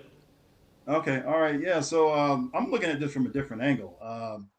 My concern now is that the marriage it might actually be in trouble because of all of the backlash for an interview that where he, essentially he I'm not going to say he did that on purpose. I'm going to say he actually misspoke. And then the other thing too is that that host had no business leading the interview in that direction. What he should have been smart enough to do was shut it down and discontinue that line of questioning and just say, "Oh no! Obviously, I love my wife. I'm with her. We're married. We're having, it's a great marriage. All this other stuff, this, that, and the third." But he should have actually shut down that line of questioning. When the guy asked him, and I like Ryan Clark. Ryan Clark is the host of that show, the Pivot Podcast, and this is where he screwed up, and he knows he screwed up because he usually gets everything right as it relates to sports. They do a lot of good things on that show. They talked about all the stuff that they normally talk about, and it was a good interview, with the exception of him leading it in the wrong direction. And my observation is that Jonathan Owens was not smart enough to shut down the line of questioning, immediately defend his wife, praise her, and say, "Oh no, it's not any of that. Yes, she did contact me. We reached out to each other. Whatever. She did make the first contact, but obviously I took the lead in the relationship, and now we're married, and we're very happy." Like, that's literally all he needed to say. And I'm just going to assume that he didn't have enough media training, enough maturity, or life experience or wisdom to actually do that. Had he done that, we wouldn't even be having this conversation. And one of the things that I saw that was kind of troubling was people were attacking her on Christmas Day. She puts up a nice little family photo of him and of the husband and the wife. They're smiling and happy, and people are all up in the comments, attacking her and calling him out of his name.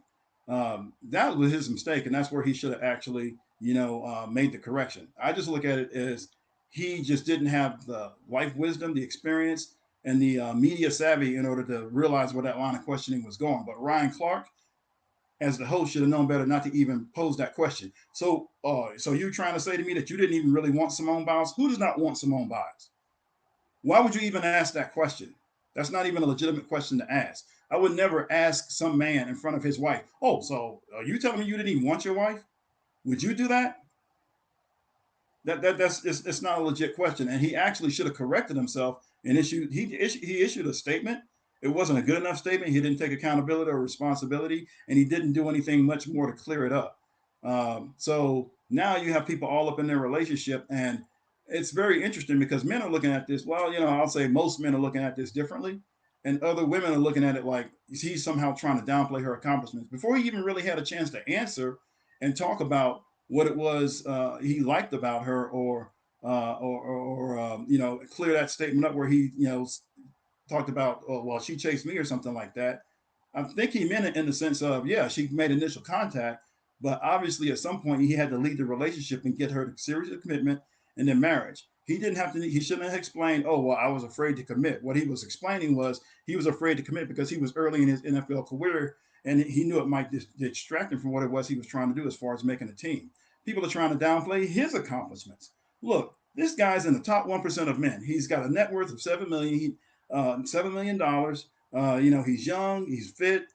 He's a gifted athlete to the extent that he can actually make the NFL. There's only like about 1,500 people in the NFL at all, out of all 32 teams that are on the active roster. And he went from the practice squad up to the active roster. So now he's actually playing.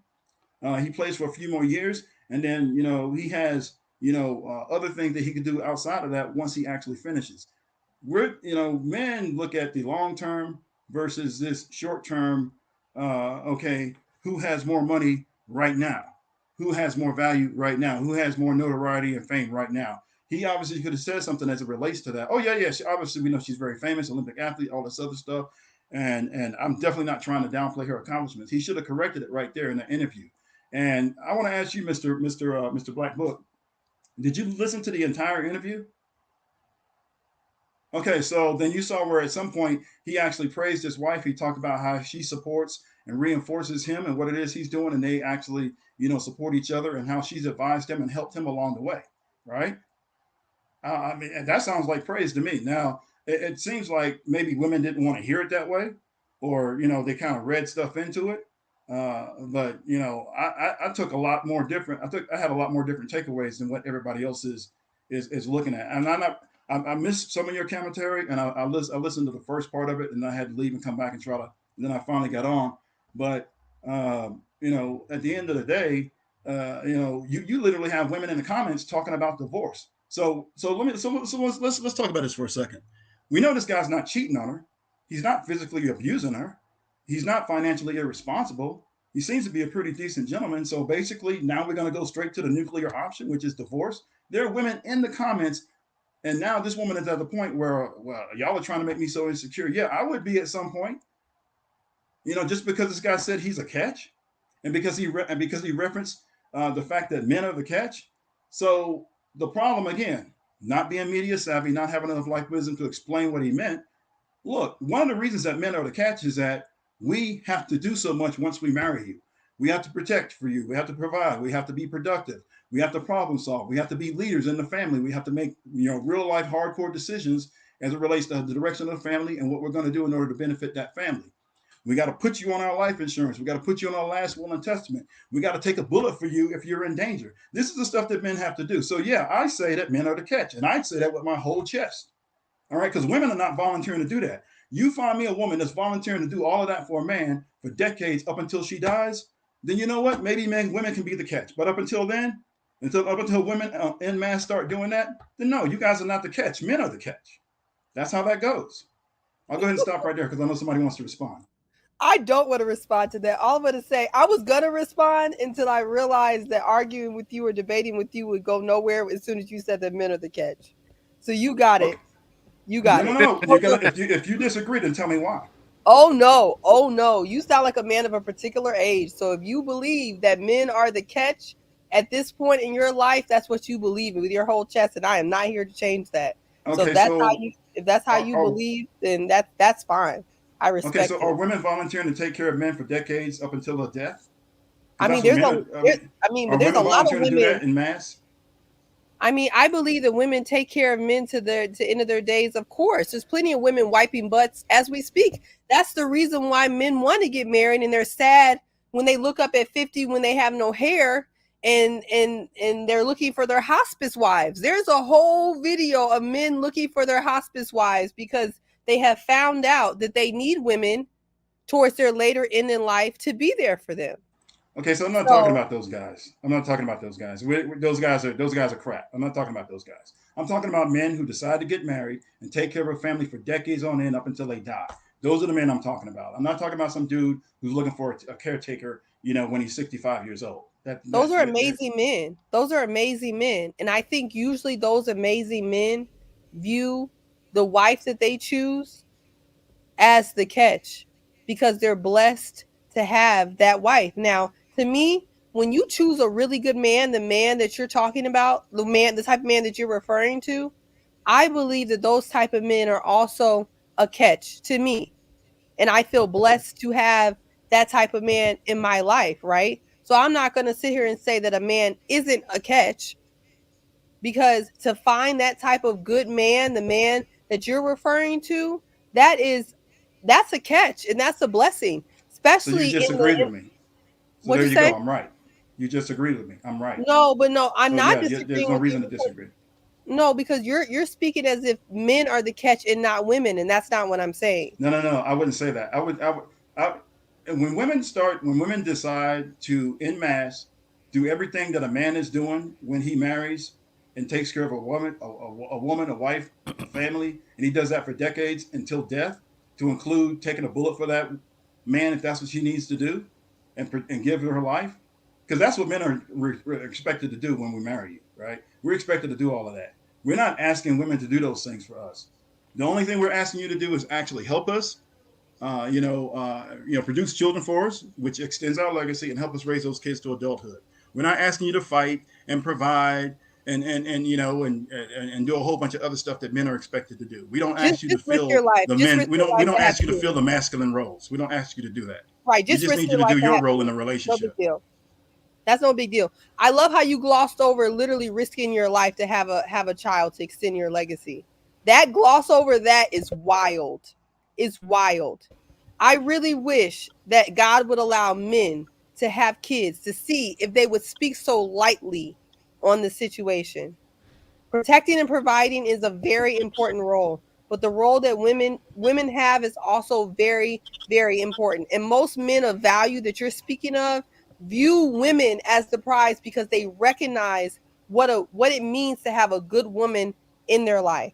So I don't know men that are like the men that you're talking about that will call men the prize, because that's not how they view manhood, biblically Okay. or in life. So I don't know these men that you're referring to. All the men that you're talking about, the quality men, they don't talk about themselves that way. They I don't. don't. I just don't know that. Like the black, because I have experienced, thank God, so many wonderful black men in my life. My husband, my brothers, my father, and they don't speak about women as if they're not the prize, because they're so blessed to have these women in their life, and they're doing every single thing that you're talking about.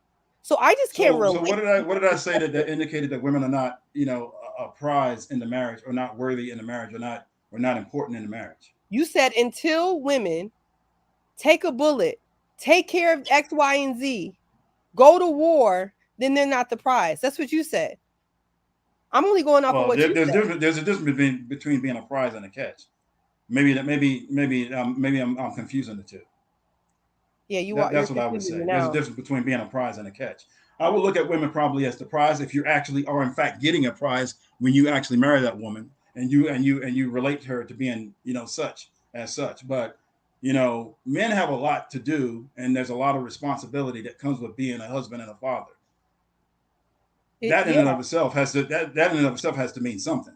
it does. And It if means a Jonathan lot. Owens would have had, well, if Jonathan Owens would have explained it that way, then maybe women would have understood that much better. And then we'd have an argument. We actually have more of a discussion about prize versus the catch, and who does what and all this other stuff, versus basically him being attacked for not knowing how to actually conduct an interview, because that's what it looks like to me. He just didn't know what the heck he was doing up there.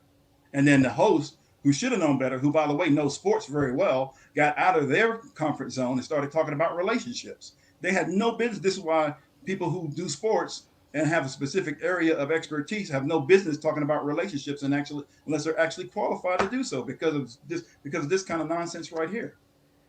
And I wasn't trying to, and I do want to go ahead and what you mentioned as it relates to, I'm not trying to gloss over the fact that women risk their lives when they produce children. We know that, but that's one of the reasons that's one of the reasons you do that kind of stuff for a husband, right?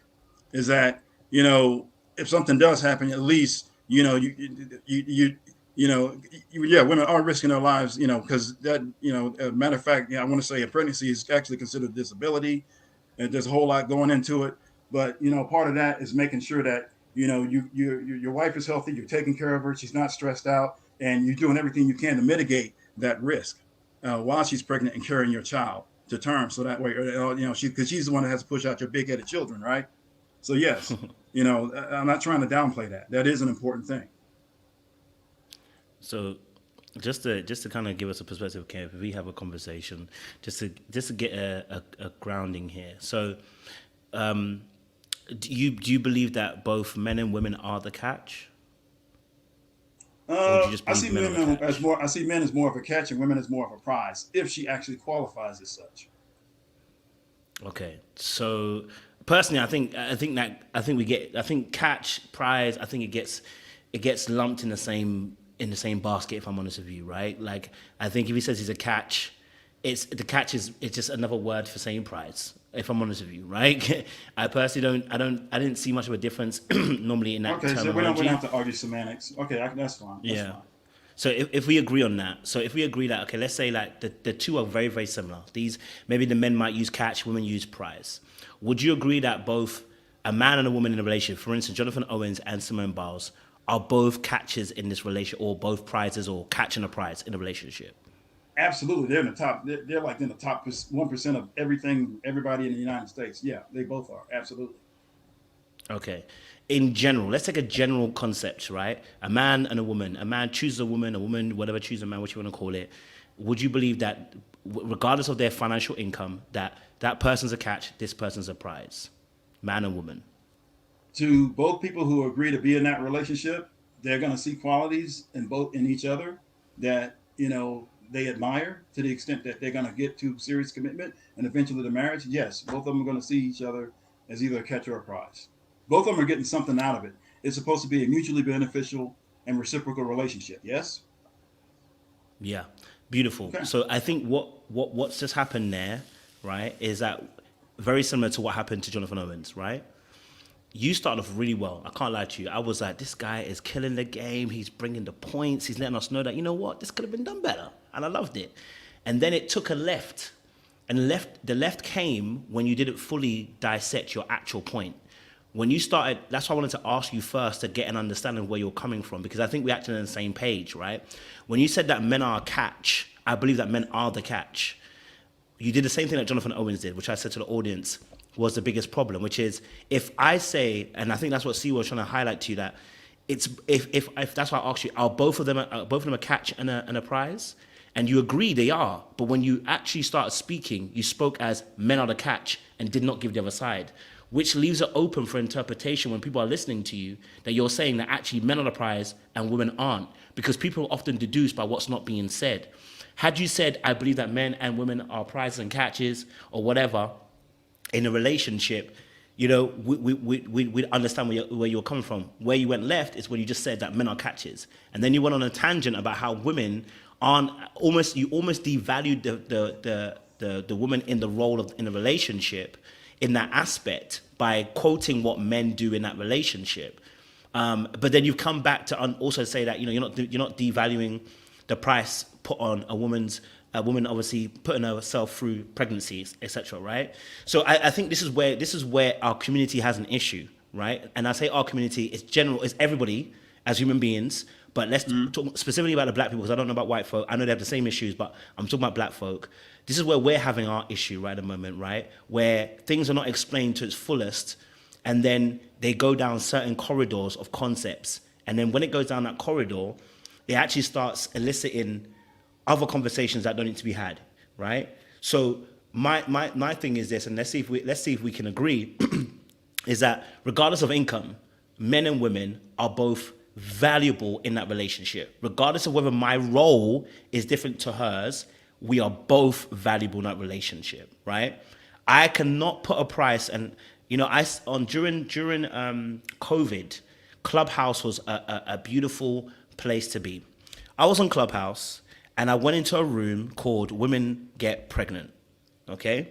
And when I got into that room, I heard women telling me that some people are losing their hair, some people are losing their teeth, some people are becoming so sick, some people have lost their lives.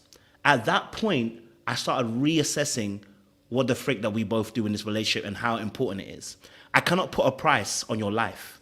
If I really am choosing somebody who's to be my partner in this life, I cannot devalue your position just because you do a different role to me, right? So if let's say for instance, I'm dating Siwe and Siwe has a child, and you're saying about, you know, a woman's role, etc., having kids and rearing up the thing, I can't put a price on it.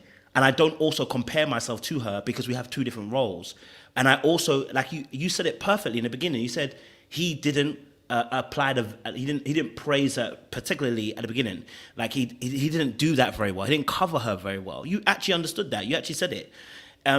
So it's the way we're talking about relationships that concerns me, because when we say certain things, it almost sounds as if we're trying to put a value of above and below. And I don't like when women say they're the prize and don't talk about how the person that they're going to get is also quote unquote catch or prize for the conversation's sake. I hate it, because what it also says is you put yourself on a pedestal and the other person's below you. I hate when women say it, and I hate when men say it, because it comes from a place of, when me and Sean have talked about this before, when women say, I want the man to love me more than I love him. That don't work either, because usually you treat him badly.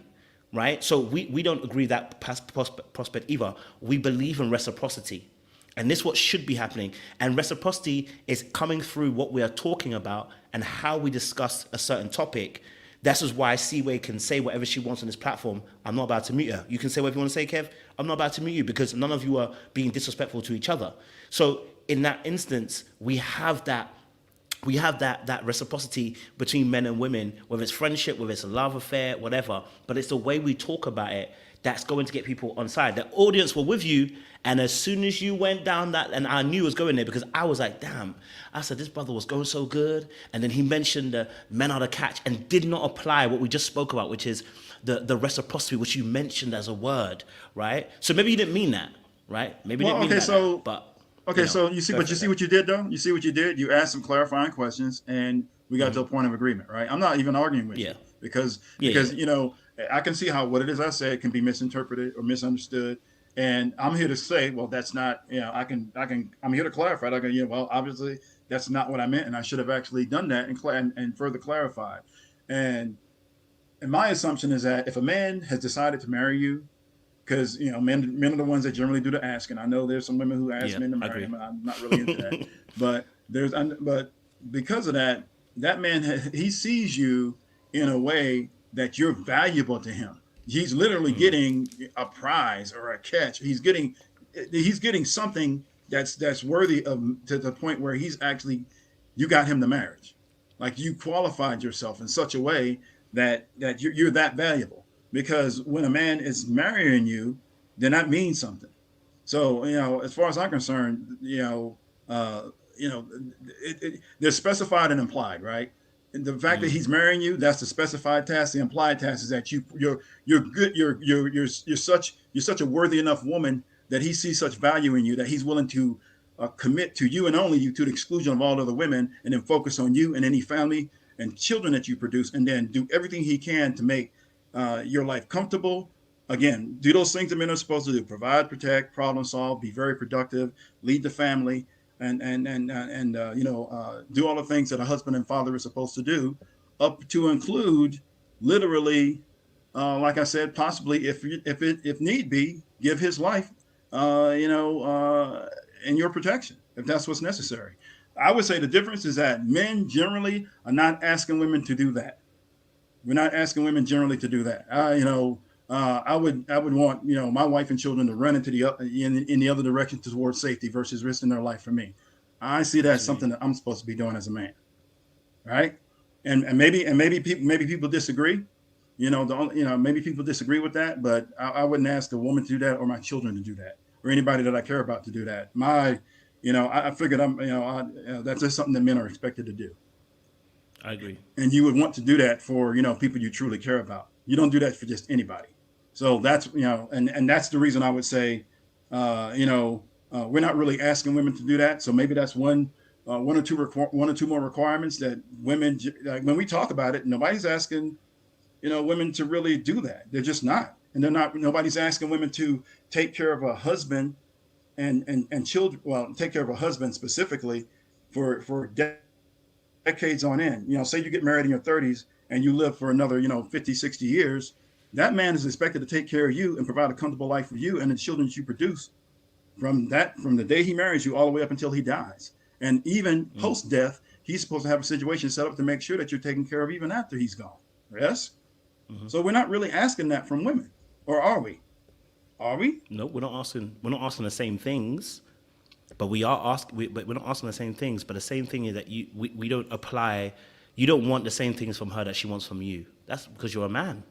You know what I'm saying to you? And I think that's why I'm saying that there's no need to separate what she does and what I do as a value system in terms of comparison, because we cannot compare, right? For instance, like you said, as a man, you're gonna lay your life down for her. That's a role of a man. That's biblical. Ain't nothing about it, right?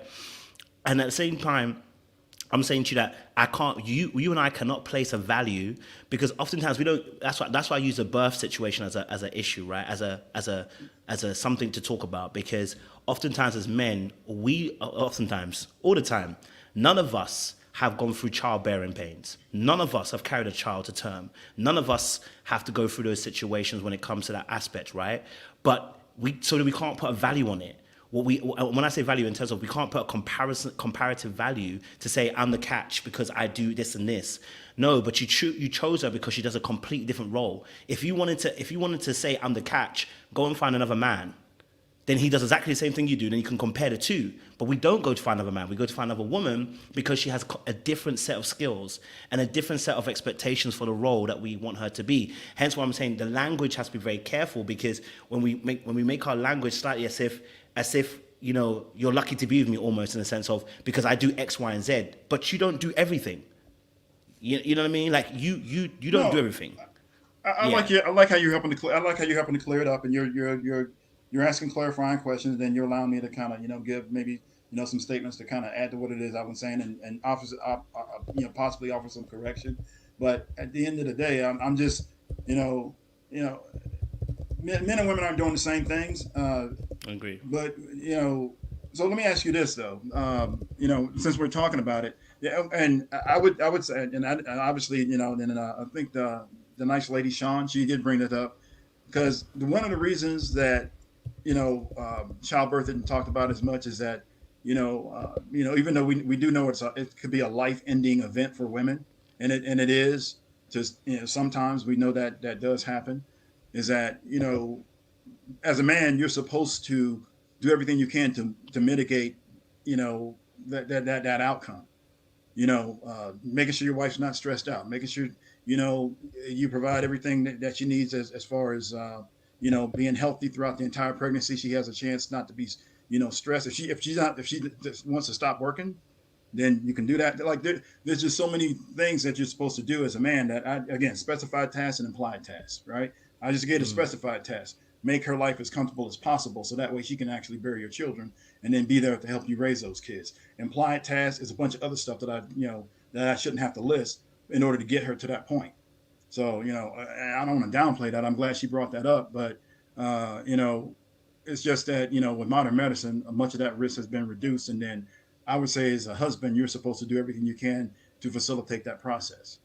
So yeah, I don't want to downplay that. But yes, go ahead. That's all right. No, I want to see if the other gentleman wanted to jump in, maybe add to that conversation as well. So I don't know if Sean or Jeff wanted to add to those points as well. I don't know if you want to add to that. Yes, Jeff, go for it. No, I just like the fact that, Kev C was just cleaning it up and giving more context. I think because when he started taking that turn towards, men are the catch, men are the prize, I think I just have an issue with that language personally every time I hear it, whether it's from a man or whether it's from a woman, because it's one thing to affirm yourself and to see the value in yourself. I think due to the damage of social media and just so many people just doing a whole lot of talking, and I'm not saying you're doing that. I think it's just I give these type of comments aside. I treat it the same way I hear quote unquote independent women say, independent women, I'm a boss bae, I'm this, I'm that. At this point, when people have to keep on telling other people or convincing others their value, I wonder if it's coming out of a place of overcompensation. Who are you trying to convince, the world or yourself? I think it's nothing wrong with seeing value in yourself. I think what happens is when you use language like you're the prize, you're putting yourself up on a pedestal, and it should never be in a situation where in a healthy relationship, both people need to quantify what the other person does, or I do this more for the other person because I'm the man, or I'm the woman, I'm the protector, I'm the brat, I'm the nurturer. Because as human beings, we are all limited. So there are things with my significant other that I will not be able to do. I should be able to see the good in what this person brings towards me and vice versa. If it now becomes a place of competition where I now feel the need to put somebody down because I see myself as a prize, one could look as I'm being very arrogant or being very prideful. That's why sometimes I have an issue with the whole prize catch conversations. So just simply, you see someone as valuable and you keep it moving, and you treat that person like they are valuable to you. That's how it should be in healthy relationships, not where you feel the need to overstate your point, and which is where I had an issue with Jonathan Owens the moment he started viewing himself and talking himself like that. And when Simone is enabling such behavior, then that is also an issue as well, because then you're overinflated a man's ego. And I would also have the same vim for energy if I see men doing that to women as well. There should be a level of humility in the way that you talk about yourself and the way you conduct yourself as well. I think more time, if you quote unquote are the prize, people will say that for you. You don't need to be the one to say it. But I'm glad, like Kev C, he kind of cleared his points up. So that's all I've got to say towards that. Well, so the same way Black Book asked me questions, that's the same thing Ryan Clark should have done on that interview right there. And matter of fact, he should have. There's questions he should have never even asked. He should have never said, "So are you saying you didn't really want Simone Biles? Like, why would you even ask that question?" That's a question I wouldn't ask that. No man that question. And matter of fact, why would you even bring it up? That's an inappropriate question to ask. And I would have shut that down immediately. I'm actually surprised that he didn't. Wait, Kev. What did you say you would do? What would you have done? I would have shut. I would have never asked that question. Ryan Clark should have never asked that question. If Are you you were saying Jonathan, what that? would you have done? I would have shut down the line of question and said, "Oh no, absolutely, I wanted to marry. She's a great woman, whatever," and then moved on. Why would you have done that? Because it sounded like he was leading in a direction that I probably didn't want that interview to go. That's what when he started off when he started kind of going down that relationship rabbit hole, which by the way is not his expertise. He's very good at what he does. Him and that entire crew. It's a great podcast, and they do sports very well if you watch the podcast, right, on a regular basis. But this is not their area of expertise, and he screwed that up. And I'm actually, I still like RC. I still like him, but his clarifying statement should have actually had him taking accountability for his mistake in that interview and actually, creating this whole, unclear situation and creating all this chaos. Kev, was it a mistake though? Was it really a mistake? Because when I look at the whole situation, he's acting as if he's surprised that this whole pushback that Jonathan Owens and Simone Biles are getting, it's not necessary. He's acting as if that this was not going to happen, but he knew that was a very volatile question to ask. He knew. So now he, like you rightly said, he's not taking accountability for the situation, but I don't think this was a mistake. As in, I think he intended for this sort of thing to happen because come on, if you ask somebody like you, so what you're saying is you didn't really want Simone Biles like that. That is a leading question. And I'm sure that he already knows the backstory as to how they met with each other. So the fact that he chose to still do it anyway, obviously, I'm sure he didn't want the pushback, but he should have known something like this was going to happen. I think there's a lot of cap going on.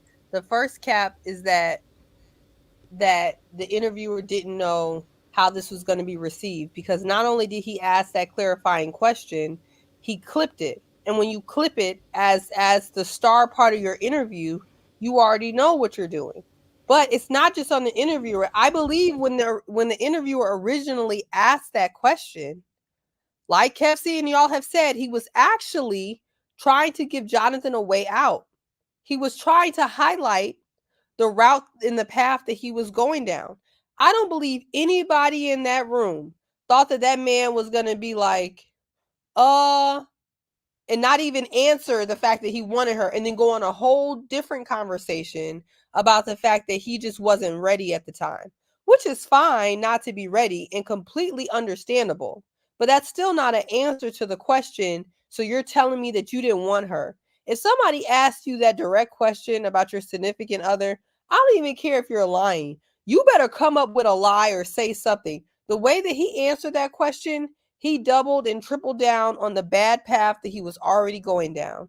And I agree. I'm a big sports girly. Y'all probably don't even know. I spend half of my time on ESPN and doing FanDuel, and I know all the sports podcasters, and I 100% agree that sports people should not be commenting probably on these relationship topics.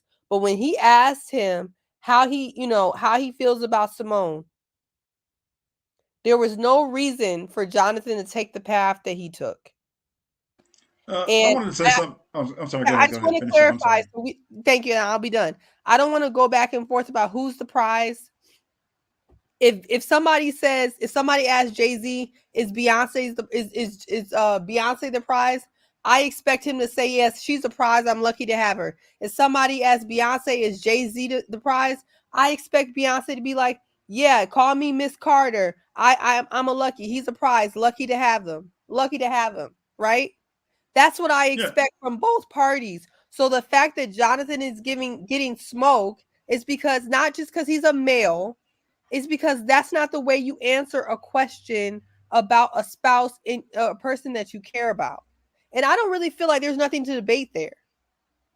I feel like that we can all agree about. But when Harvey does it, nobody says anything. Like, everyone praises Lori for saying she's the prize. Exactly. I don't praise Lori for none of her antics, so I'm not one of those people. Yeah, but sorry, this is where women lose me, because a lot of women praise Lori for saying she's the prize, but then when Jonathan says it, it's like this is outrage. Like, people are very selective in when they choose to be like, oh yeah, who's the prize conversation. You lot are not consistent with this mentality, so I can't mess with it. And we got to keep it real. It's mainly because he's a black man. We got to keep it real. A straight heterosexual black man. We got to. They're not used to seeing a confident heterosexual black man display it for the world like that beside his wife. They want black men to be humble. Like, nigga, you should be grateful that she even gave you a chance. And man, my big question is, it's kind of hypocritical because what do these women want? Do they want patriarchy or do they not want patriarchy? Because patriarchy would say that the woman is the prize. But if we don't have patriarchy, either one of you could be the prize, and it don't matter who says who's the prize first. It's like, do you want patriarchy? Do you not want patriarchy? You got feminists on TikTok right now saying that he should have said that she's the prize, but they don't believe in men being the head of household. It makes no sense. These women are confused. Well, that's contradictory and conflicting. The other thing too is that, by the way, Jonathan Owens has given this interview over half a dozen times. He's told this story over half a dozen times. I know because I've seen it at least 3 or 4, and then I looked it up just to kind of see how it went. And it looks like to me there's basically they understand the story as how they experienced it within the scope and construct of that relationship, and everybody doesn't understand the nuances and the details the way that they do. So it's easy to misunderstand it. The only thing that should have came out of this is: are we having a discussion about who's the catch and who's the catch and who's the prize, or are we arguing semantics about that? It shouldn't. Nothing should have came out that well, he's trying. We're trying to downplay her accomplishments, and he's trying to elevate himself over her, and he's jealous and insecure, and he's competing with her, and there's a lot of stuff. There's even white women commenting on this. And you know what? And when we start getting white people, that's the commenting on what black people are doing. They first of all, I left my comments on her thing. But my whole point is that she had no idea what she was talking about. She had no idea what she was talking about. To include, she added, well, a lot of black men actually, think that they're getting status by, dealing with white women. How? What status are black men getting? If anything, if you're a black man, you deal with white women, you get problems, you get harassment, you get negative, outcomes, you get racism. And so that status, is that the status we're getting? White lady, you telling us what we're getting by hanging out with you? And keep in mind that majority of black men are literally dating and when they marry black women. So, it's actually giving white people something to talk about, and they don't even know what the hell they're talking about. I think this is a separate conversation. I think because Simone Biles is loved by white people and by black people, this is why white people are commenting. If she was a certain type of celebrity that only resides in black culture, white people wouldn't chime in. But Simone Biles is someone who's popular across all ethnicities, which is why white people are chiming in. At this point, she added stuff that she didn't know what she was talking about, though, and she's absolutely wrong. But listen, besides the points that at this point, I think at this point a lot of people are just bullying. At this point, there is no reason to go under this woman's comment section of her posting her husband and posting, "I hope you get a prenup. Your marriage will only last 2 years." At this point, this is not helpful. People are actively bullying her, and at this point, it's coming across that a lot of you lot, you can deny and say looking out for you. A lot of you lot are honestly at this point actively praying for the downfall of someone's marriage. And if you are claiming that you care about this girl, the way a lot of people at this point are going about it, this is not productive. I get that Little Black Brick has good intentions, but at this point, a lot of people are being disingenuous. You are attacking this girl online, and you are quite frankly bullying her. And I can see underneath her comment sections where you are flooding her IG comments. How is this helpful? This is not going to help her realize anything. She is feel like she's going to be attacked. And honestly, it's just going to push her closer to him. That's all it's going to do is push her closer to him.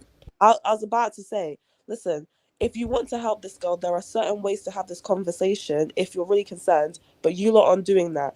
And at this point, this is mom mentality, especially with the TikTok trends. If that was my husband, I wouldn't listen to any of you lot, and I would think that all of you lot are attacking me, and I wouldn't listen to any of you lot. The TikTok trends of you going to Simone Biles' husband saying, "I don't know who this man is," like, I get it's funny for a lot of you lot, but this is actually like you actually could be affecting someone's marriage, and this is not about concern. This is bullying. I don't care what anyone says. You lot are bullying this couple at this point, and she is not going to listen. This is not going to help. You're actually doing the opposite to help her, And this is where a lot of you lot lose me in this conversation. And at this point, I'm actually just quite disgusted by what I'm seeing on her page. Like, I'm sorry, like, literally go on her Instagram page right now and look at that picture of her and her husband. This comment section is vicious. And you really think that she's going to listen to anything any of you lot have to say? I'm sure some of you lot have good intentions, and I believe you, but there's also people who are just projecting their own experience onto this couple. Now, personally, I stand by not judging a whole marriage based on this interview, because I do my research. I go through their Twitter, I go through their tweets. I was watching clips of Simone's coach saying that they have a good relationship and he's very supportive. I've gone through his tweets of him saying, "I'm proud of you, you're great, you're amazing." So I go out of my way beyond the interview and look at other tweets and other things where he has supported her, because I like to get my whole information, not just from one really lopsided interview, because he probably doesn't have any social media training and didn't have the tact to realize that they were clearly trying to trap him. I just don't think he was very smart enough to be able to have that conversation, and I think that they should do media training, and they should never ever talk about their relationship in public anymore. I'm against celebrities talking about their relationships in public, period, because this stuff happens. And people on social media do actively pray for downfall and they twist certain stuff. So don't give them anything. If I was Simone and Jonathan, never talk about your relationship again. I heard they're in marriage counselling, because I think later in the interview he said that they went to pre-marriage counselling. And I think that they do go to marriage counselling. So if there are any issues, I pray that they talk about it, because I don't wish for their downfall. I hope that they talk things out. And I hope that they do not let social media mess up their marriage. But that's just my opinion. Appreciate Well, it. is it mostly... Before you jump in, hold on. Before you jump in, I want to reset the room, because the conversation took 5 or 6 lefts. Number one, on this channel, we were talking about solutions. I feel like we're addressing the wider audience, which is not in this room. We are talking about solutions, and the original conversation before it went left was talking about a discussion that Kev C and Sean is surprised, which is Seaway, brought up. And I wish we had stayed on that lane, because the conversation went completely left to address things I've already addressed in 5 or 6 videos. We spoke about this earlier on in the video too, about some of the people doing stuff. On this channel, people are having educated conversation about something that is important. They are a public figure. The conversation is going to be had. So when we're saying you lot, and I'm like, no, well, most people here are not trying to go on her page and leave nasty comments. That's a completely different space. I feel like we took the conversation completely left. So I want to come back to where it was before it went off left and control the conversation. I let it play its natural course out to see where it would go to, but I just feel like it took a complete left into what actually was being discussed, because what we were discussing here was actually helping with terms of solutions, in terms of obviously how to see things and how also it impacts people in terms of their own relationships. Hence why me and Kev C were having a good back and forth. Sean, the Prize was speaking, Jeff was speaking, and then it took a complete left where the conversation wasn't about that. The conversation we were talking about before it got to that stage was about, now it got to a point why we're talking about the prize, because he did mention the prize, right? He mentioned that in conversation in that place. So I think we should just keep it on there for now, and then we'll guide the conversation around that place. I want to get everybody involved in this as well. So just to reset the room, we are talking about Simone Biles. We are talking about the relationship, the marriage. We are talking about their situation. We are talking about how best to help this couple as well at this point in time, but also we're having other conversations within that scope, because we started talking about what actually happened on the actual interview, which was where Kev C was talking about, he was explaining about his perspective when it came to the prize and the catch, and that conversation there. So Kev C, I just want you to reload that part, because we need to just be able to guide the conversation and get us on that train, because I feel like it got derailed. But it was good still. I'm not saying it wasn't a good conversation. It just got derailed from where I think it was wanting to go from. So Kev C again, and then I'll pass that mic on to others. Go for it, Kev. Okay, so, well, I think you did help me clear that up. Allow for further explanation. I don't disagree with anything that you were talking about and any questions that you had for me. As far as and you see how some of when I first came up and what I said could be exclusive. Excluding women and their contributions, and I don't want to do that. So, but I did highlight what men do, and I'm not trying to downplay the stuff that women do as far as, marriage and relationships and everything else. It's just that the roles are different. And if I had to say something and it could be perceived as negative, you can tell me or not. It's just that men are asked to do a little bit more than what women are asked to do, in the sense that you know, or when I talk about, you know, literally, you know, making, you know, the provisioning, the protection, and providing that problem solving, male problem solving and leadership, and do all the things that's expected of us as men. I'm not saying that women can't do that and they don't do it. I'm just saying within the construct of a marriage, you know, that responsibility, the overall general responsibility, generally falls on men, and we understand that as men. And we're asking women to support and reinforce what it is we're trying to do within that construct. And that's not to downplay their contributions. As a matter of fact, one of their most important contributions that, you know, is once they produce children and helping us get those kids to adulthood, and helping us raise, you know, productive citizens, you know, to go out into the world, so that way they can, you know, do the exact same thing. So that's one of their major importances. Right. Before I shift, I got a question for you. Before I shift, I got a question for you. Earlier on, you said that if they asked you the same question they asked Jonathan, you wouldn't have said what Jonathan said. I want to ask you a question. Have you had media training? You know, yes. You know what? To some extent, yes. Just a little bit. You know, to the extent I was in the military for a while, and we did do media training. Okay.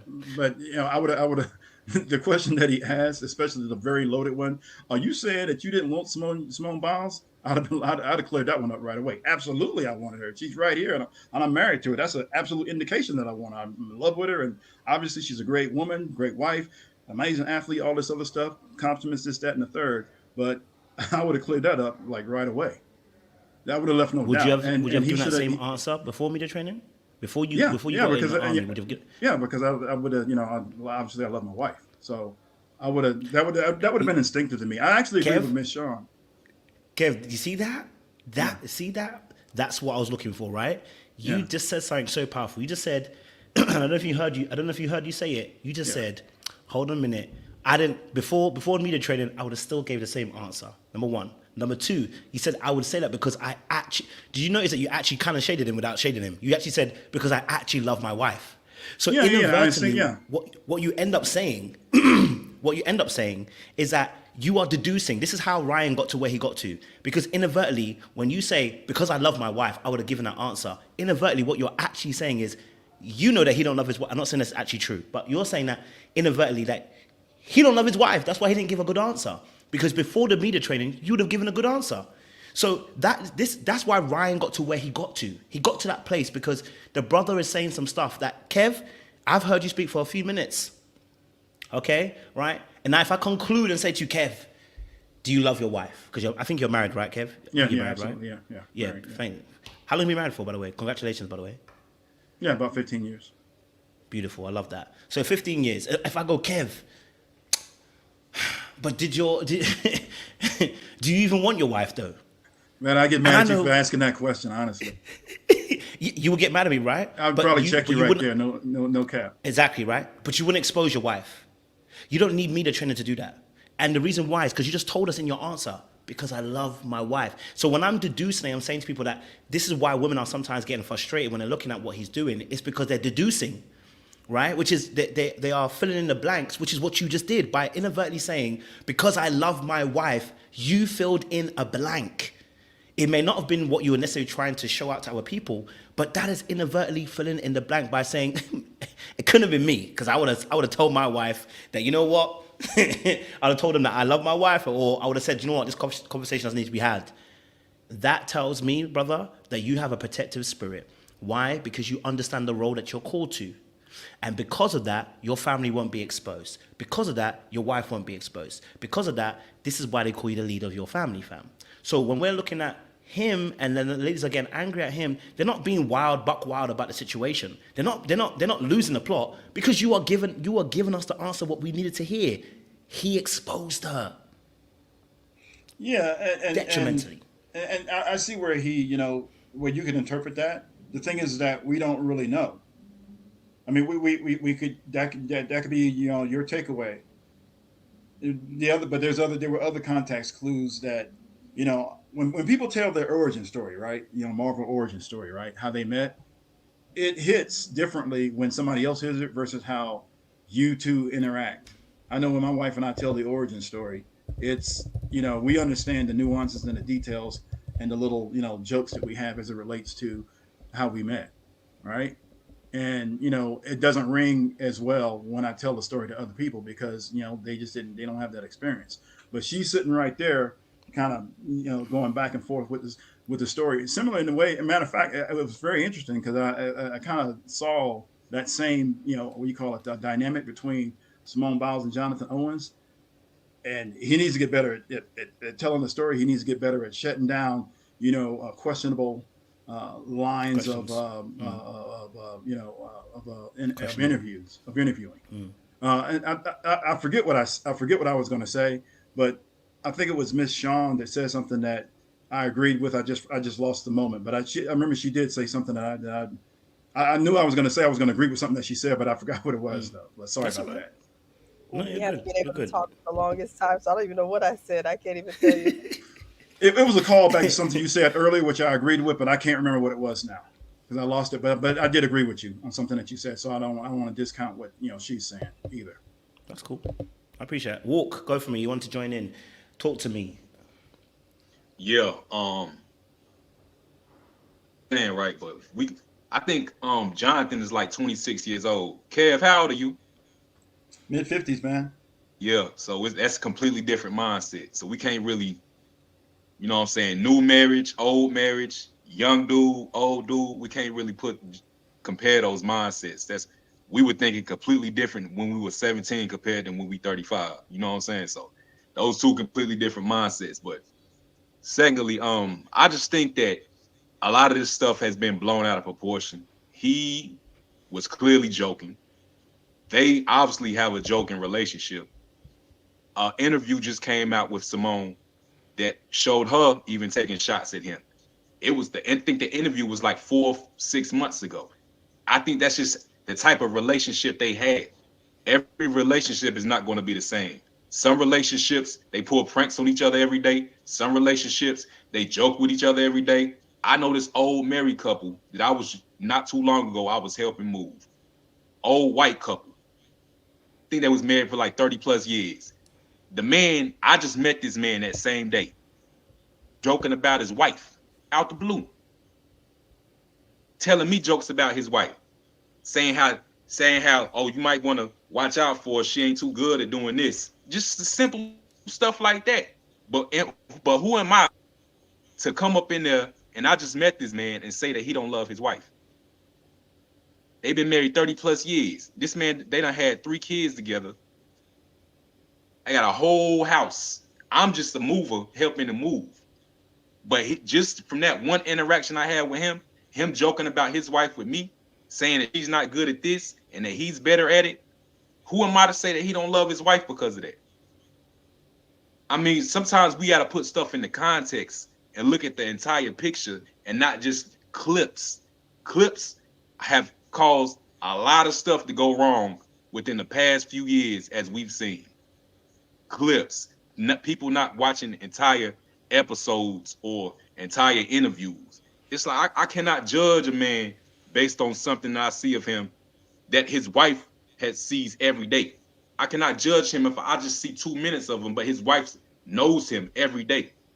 His wife is around him every day. Simone is a competitive woman. She got what, six gold medals? She's obviously, that's the type of mentality you have to achieve something like that is going to be different than the average woman, the average person, period. He's a professional football player. His mentality is not the average person's mentality. We cannot, when you try to reference and frame a conversation, you have to look at it from the people's mentality. Michael Jordan, people say that almost every conversation they had with him, he was always trying to compete with somebody. It could be the simplest thing, but he would just try to compete with somebody. Am I to say that he's a bad person for being so competitive? Denying kids money and kids free shoes because he said they gotta earn it. They don't deserve nothing for free. Denying a homeless man money. Telling Charles Barkley, don't give that homeless man money, keep walking. If he can speak, he can say, hi, welcome to McDonald's. That's what he said. But is Michael Jordan a bad person because of that? No, a lot of people still praise Michael Jordan, even with knowing that. So what I'm saying is, a person's Everybody doesn't have the same mindset. Their mindsets obviously click. They got each other. So who are we to judge them and say they are wrong for joking with each other like that? If they completely agree with each other when they do. I don't see. I think it's just a bunch of normal people looking at highly gifted people and comparing them to themselves and saying this ain't right, so you shouldn't accept it. It makes no sense. You're on two different levels, two different financial levels and mental levels. You cannot compare those people. So walk. Can we take a little walk quickly? Can we take a little walk quickly? You know the name's walk, man. Yes, That's sir. not bad. I've been a bit of a pun. You said a good point, right? You said about the fact that if you met that he was clearly joking. So let me ask my first question to clarify your point. At what point does a joke become no longer a joke for you? When people ready to fight, that's when it becomes no longer a joke to me. Okay, so when they're ready to fight. Okay. Yes, when they're ready to fight. Okay, so would you know if they were ready to fight or not? From her looks, no, it did not look like it. And from her reaction, it looks like she's still. It's like I can't like we don't know their personal lives, so we don't know if she might have said something to him behind the scenes or not. But from what we've seen, she's not had a problem with it. So I don't understand what all this outrage is for. If she have given no sign that she has a problem with it. So how again, we don't know them from Adam. You don't know them from Adam. So how do you get to determine when you know whether the joke is hitting or not?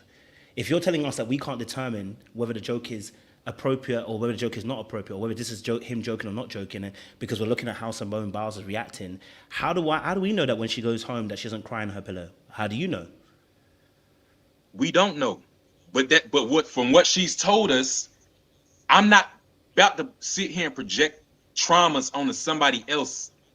I'm not about to sit here as a grown man and project whatever traumas I might have onto somebody else's relationship. But that's exactly what those women are doing. Those women are projecting their own traumas onto somebody else's marriage. And you have dudes trying to back them up and make them feel better for projecting their own traumas onto somebody else's marriage. That is not normal. Okay, so let's run through that a little bit then. So you're saying that whole discourse from between around about 9 minutes into the interview to around about 14 minutes, right? Because obviously I studied the whole thing, right? I went through it and I detailed it. So between 9 minutes and 14 minutes, right? There's a joke about him being the prize. There's a joke about, so it was a joke the whole way through, right? He joked about the fact she messaged him first, and he joked that she drove 45 minutes to come and see him. He joked obviously the fact that he didn't answer the question directly about the fact that would you about the fact that would you say that you you didn't want Simone Biles, right? Mm-hmm. At what point do we now look at the context of that conversation and say that what conversation we're actually having is now not going to be a joke because it actually can impact the other person due to the answers you're giving? Like when I asked Kev C was give us an example. Give us an example and told us, hey, look, that's not something he would say to his wife. That's not something that's not what he said to the interviewer. Apologies, wrong context. That's not something he would say to the interviewer. So where at what point do we start looking at it and going, because at first when you qualified it, you try to qualify it with age, and I don't think age necessarily has a place to play here, because at 28 he's gone through a whole lot of life experiences. He's going to be media trained because he's in the actual he's in NFL, so he's going to have some media training as well with that. And the next part is when you're asked a simple question about your wife, whether you want her or not, there's no time to play that joke again, right? It didn't look like a joke, because again, if it was such a joke, right? It was such a joke, then most of us didn't catch the joke. That's the whole point of a joke. Most of us didn't catch this joke. Catch the joke? Yeah, she was laughing. Because she answered quite seriously. Not saying that she answered seriously like not a smile, but I'm saying she answered the question as if it was a truthful context, because they were discussing a real issue. It wasn't a joke. They were discussing real factual events. So that's why I'm saying to you, at what point is it a joke? Because they were discussing real factual events. Let me let you jump in. I don't want to take over. Go for it, Cap. No, it's your show, man. But like I was saying, it was clear banter. I guess that's how we describe it. It's banter between two people. They clearly banter with each other a lot. Like I said before, like Simone, interview of Simone Biles, I think it was with Keenan Wayans and I forgot that other Kevin Hart. I think Shade Room just posted it not too long ago. It was her discussing their relationship and who's the better athlete. And she was taking shots at him, saying that he's tried to do my workouts and he can't do them, or yada yada yada. And we debate on who's the better athlete, and I say I'm the best, and something like that. It's like this is clearly the type of relationship that they have, where they banter with each other, and like she described. So in that interview, we just got a glimpse into their marriage when he was describing how they met from the outside looking in. For like somebody that's not used to that type of banter, they might have looked at that like, damn, that's quite offensive. Why ain't she mad about it? But she might have just been looking at it like, oh, here he goes again, like just joking. So when I see people, it's like when you take somebody from the suburbs and put them into the hood, or from the hood into the suburbs. Somebody from the ghetto is going to talk to you completely different than somebody from the suburbs. And then somebody from the suburbs might find something that somebody says to them offensive, that they're not used to hearing. But it might not be offensive to them because that's not the type of mentality that they grew up with. The words, or the joking, the cultures, it's a different type of culture. That athletic culture, the smacking on the bum. You don't just walk around every day smacking people on their bums, man. But that's the culture in the athletic world. That's normal to them. We might look at that as like that's a little fruity. But to the athletic world, that's normal. It's all about the culture. And in the culture of athletics, they banter and joke a lot with each other. Talk trash with each other. That's just the way it is. We are not D1 or professional athletes. We are not married to a professional athlete. We are not two professional athletes married to each other. So we don't know what type of mindset those people have with each other. It looked like she was just laughing and smiling. I don't know what else you want me to see from her, but it looked like she was laughing and smiling. I didn't see her get all serious. Before you jump in, Kevin, just to re-sign to, it's fantastic you brought that point up, right? So after walk, Gina goes and then Jay goes, and after that I'm going to keep everyone to 2 minutes replies, right? So we can keep it flowing and keep the conversation going.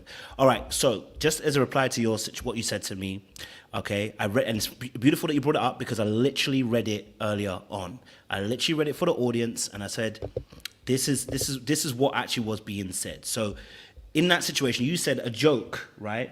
At what point is a joke not a joke? When you begin to fight, okay? Now, that same interview, I actually read the transcript, which is given on a particular page, which I'll bring up for you and for the audience, so we can read about that joke that she made, right? About who they complain, about them, competing, etc., right? And I think this plays into your point about the joke, right? Which is why I didn't want to derail you from that point. Okay, so I'm gonna put the thing on the screen. Hold on, let me put it on the screen. Okay, great. So, as you pointed out, right? So I'll quickly just read it. It goes here. So that point here says, okay, yeah. During a recent interview, Peacock's 2023 back that year up with Kevin Hart and Keenan Thompson, the gymnast. 26 shared that she and Green Bay Packers 28 often fight about who's a better athlete in the home. Let's say for now it's not really deep, right? It's just them arguing, joking around, maybe potentially, right? She says, I think we're good at our own sports, he said. We've tried to pin each other against on like difficulty, ability, and all that stuff. So at the end of the day, gymnast is harder, and if he agrees or not, right? Then they said he gives a political answer. Let's read further down.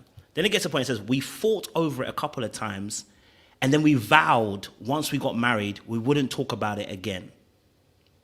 But it keeps coming up every time. He has done my workout in the gym and he could barely do it. And then I went to the NFL workout and crushed it. At what point when I asked you, does a joke go too far? It's when you begin to fight. This is now a fight. And when I say fight, an argument, disagreement. She was smiling and joking when she said that. It's not an actual fisticuff fight. That's what I was talking about. Not also a fisticuff fight. It's a fight as a disagreement. It's clearly a disagreement because they vowed not to talk about it again. Yeah. So at that point, the joke is no longer a sensible joke.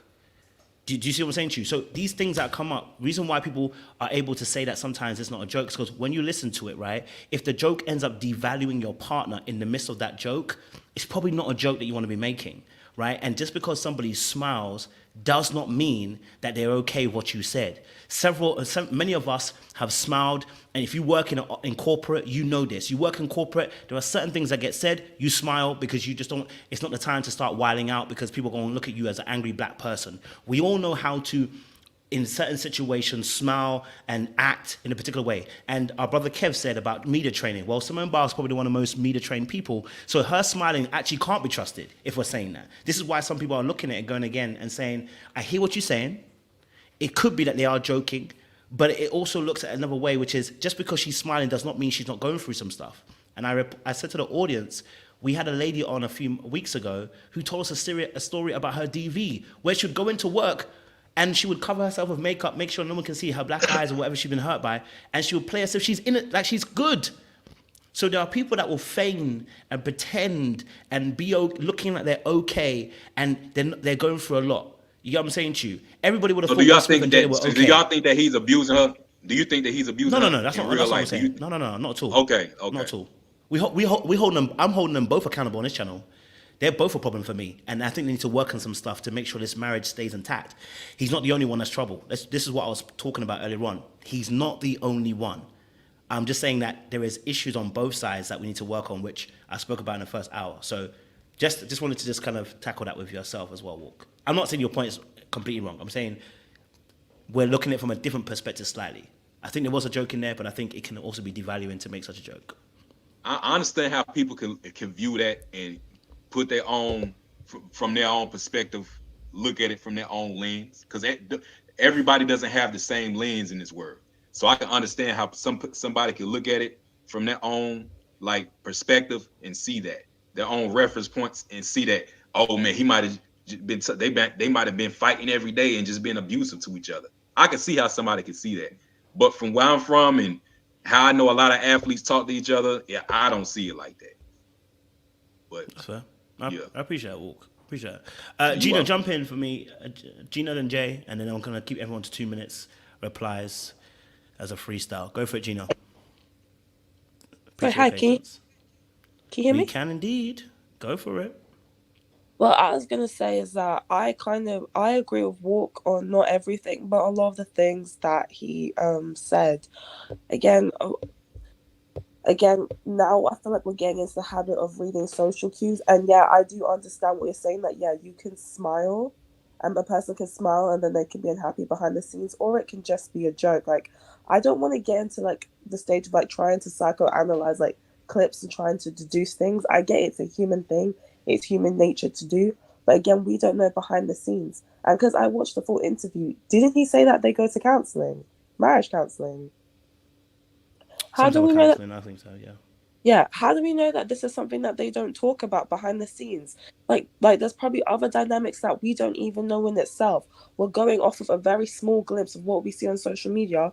It's like a tip of an iceberg, right? We are seeing a tip of the iceberg and we don't know the whole relationship.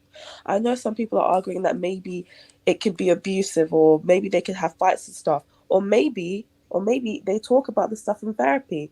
And when he talks about pre-marriage counselling, how do we know that they didn't address things about fame, competitiveness, and having a spouse who's more famous? How do we know that they didn't address these issues? Because these are real issues. It is very common, particularly for a man, to, let's just be honest, there is a thing with man having a jealousy towards his woman who's more successful. That is a real thing, which I won't deny. But how do we know that during the pre-marriage counselling, that we know that he said it, that they didn't address those issues? There's so many dynamics at play that we don't know about. And I feel like we're just seeing a very, very narrow picture of a relationship and making deductions when there's probably so many more complex factors that we don't know behind the scenes, which is why I don't like to make full conclusions. But hey, I could be wrong. there could be insane stuff going around, like the whole Kiki Darius situation where we were told to mind our own business, and then, we found out that Darius was literally just beating the crap out of her. But I could be wrong. But I want to be optimistic and hope that their relationship is a lot stronger than that. Which is absolutely fair. Not a problem with that at all. You asked the question, why do we psychoanalyze? Well, on this channel, we psychoanalyze. It don't matter who you are. If the clip is out there, we go and psychoanalyze, because that's what we do. We have conversations, and you have this conversation whether you're online or offline. You're going to have some type of conversation like this, right? When you're with your friends, you might have a discussion. Maybe it's not about Simone Biles. You have a conversation about your relationship or your friend's relationship. We do this as humans. This is not an unnatural thing that we do. We do it everywhere, whether it's online or offline. I think I do understand what you're saying, like not making maybe concrete deductions and stuff like that. Body language is an important thing, right? This is how most people found me when I was doing body language for Ready to Love, and I talked about relationships. That's a lot of stuff we were talking about. Body language, social cues. We're acting as if social cues are not social cues and cues that we have when we deal with each other doesn't play a role in how you communicate. When you see my facial expression and you can see me, and if I'm frowning at you, you're going to judge how my mood is probably, right? Because as a human being, you judge not just on what I say, but also what I'm also doing and what I'm showing you. So it would be disingenuous for us as human beings to say we can't read the cues, because that's what we do as human beings. We do that whether we're online or offline. So they don't get a pass because it's Simone Biles and because we feel like we've had this conversation everywhere. The reality of the situation is, as human beings, this is what we do. We literally do this. We judge by looking at what information is being given to us, and you're going to do it. As I'm talking right now, you're judging me. You just haven't said it. You're judging what I'm saying, what I'm talking about. You're going to judge how I'm delivering it. You're judging on my tone. You're going to judge on the content of what I'm saying. You're going to judge every little thing. All that's happening here is that conversation is becoming present in this moment, and we do it everywhere. Sometimes I feel like when people say, like, I'm not going to judge this, I'm not going to judge this. Yeah, you ain't going to judge it here. When you're at home, you're going to judge something else, though. It's like when people say, I'm tired of this conversation. Well, then, why are we here?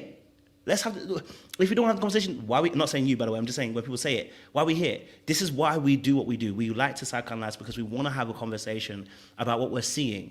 And as a community, when we're seeing certain things, you're seeing X, Y, and Z. Now, some people said abuse. I didn't think there was abuse. But I'm having a conversation with that person saying, okay, well, I didn't see it that way. Sean and me and Sean disagreed in the very beginning, right? And then we've come more in the middle because we've had that conversation. It's essential to judge. We do judge like that. But I do take into your perspective too. Maybe we are judging a bit prematurely. I don't want to see them break up. I want to see them, grow.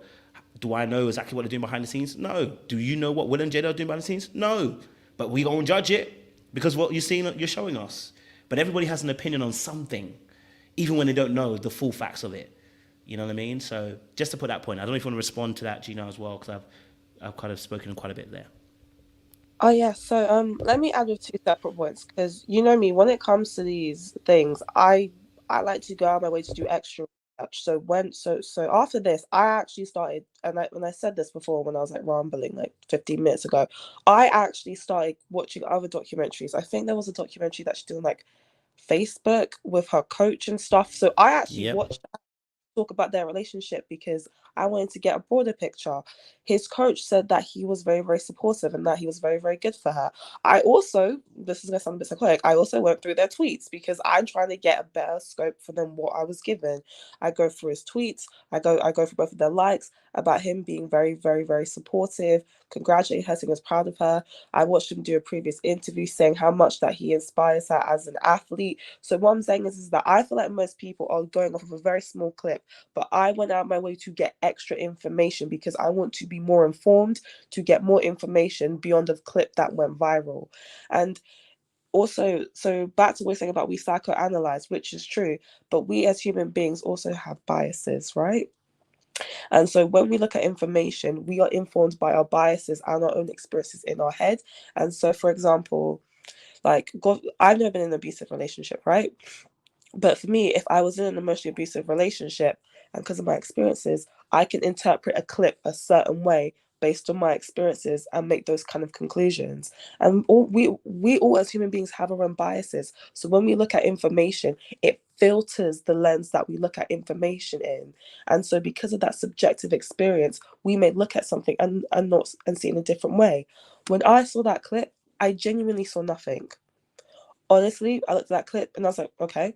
And then I saw the backlash and I was like, what's going on? And as I went through different people's views, our own experience, which is where people say you're projecting. But again, that's us as human beings, because when we see stuff, we see it through our own experiences, and that in turn affects the way we interpret information. I did English literature, so I know how this stuff works. So I hope I didn't go on a tangent, but do you get what I'm trying to say? I do. So let me push back slightly. You did the exact same thing you accuse everybody else of doing. You assume that people are not also doing the research and going behind and watching all the videos too, right? You said that you went and watched the videos.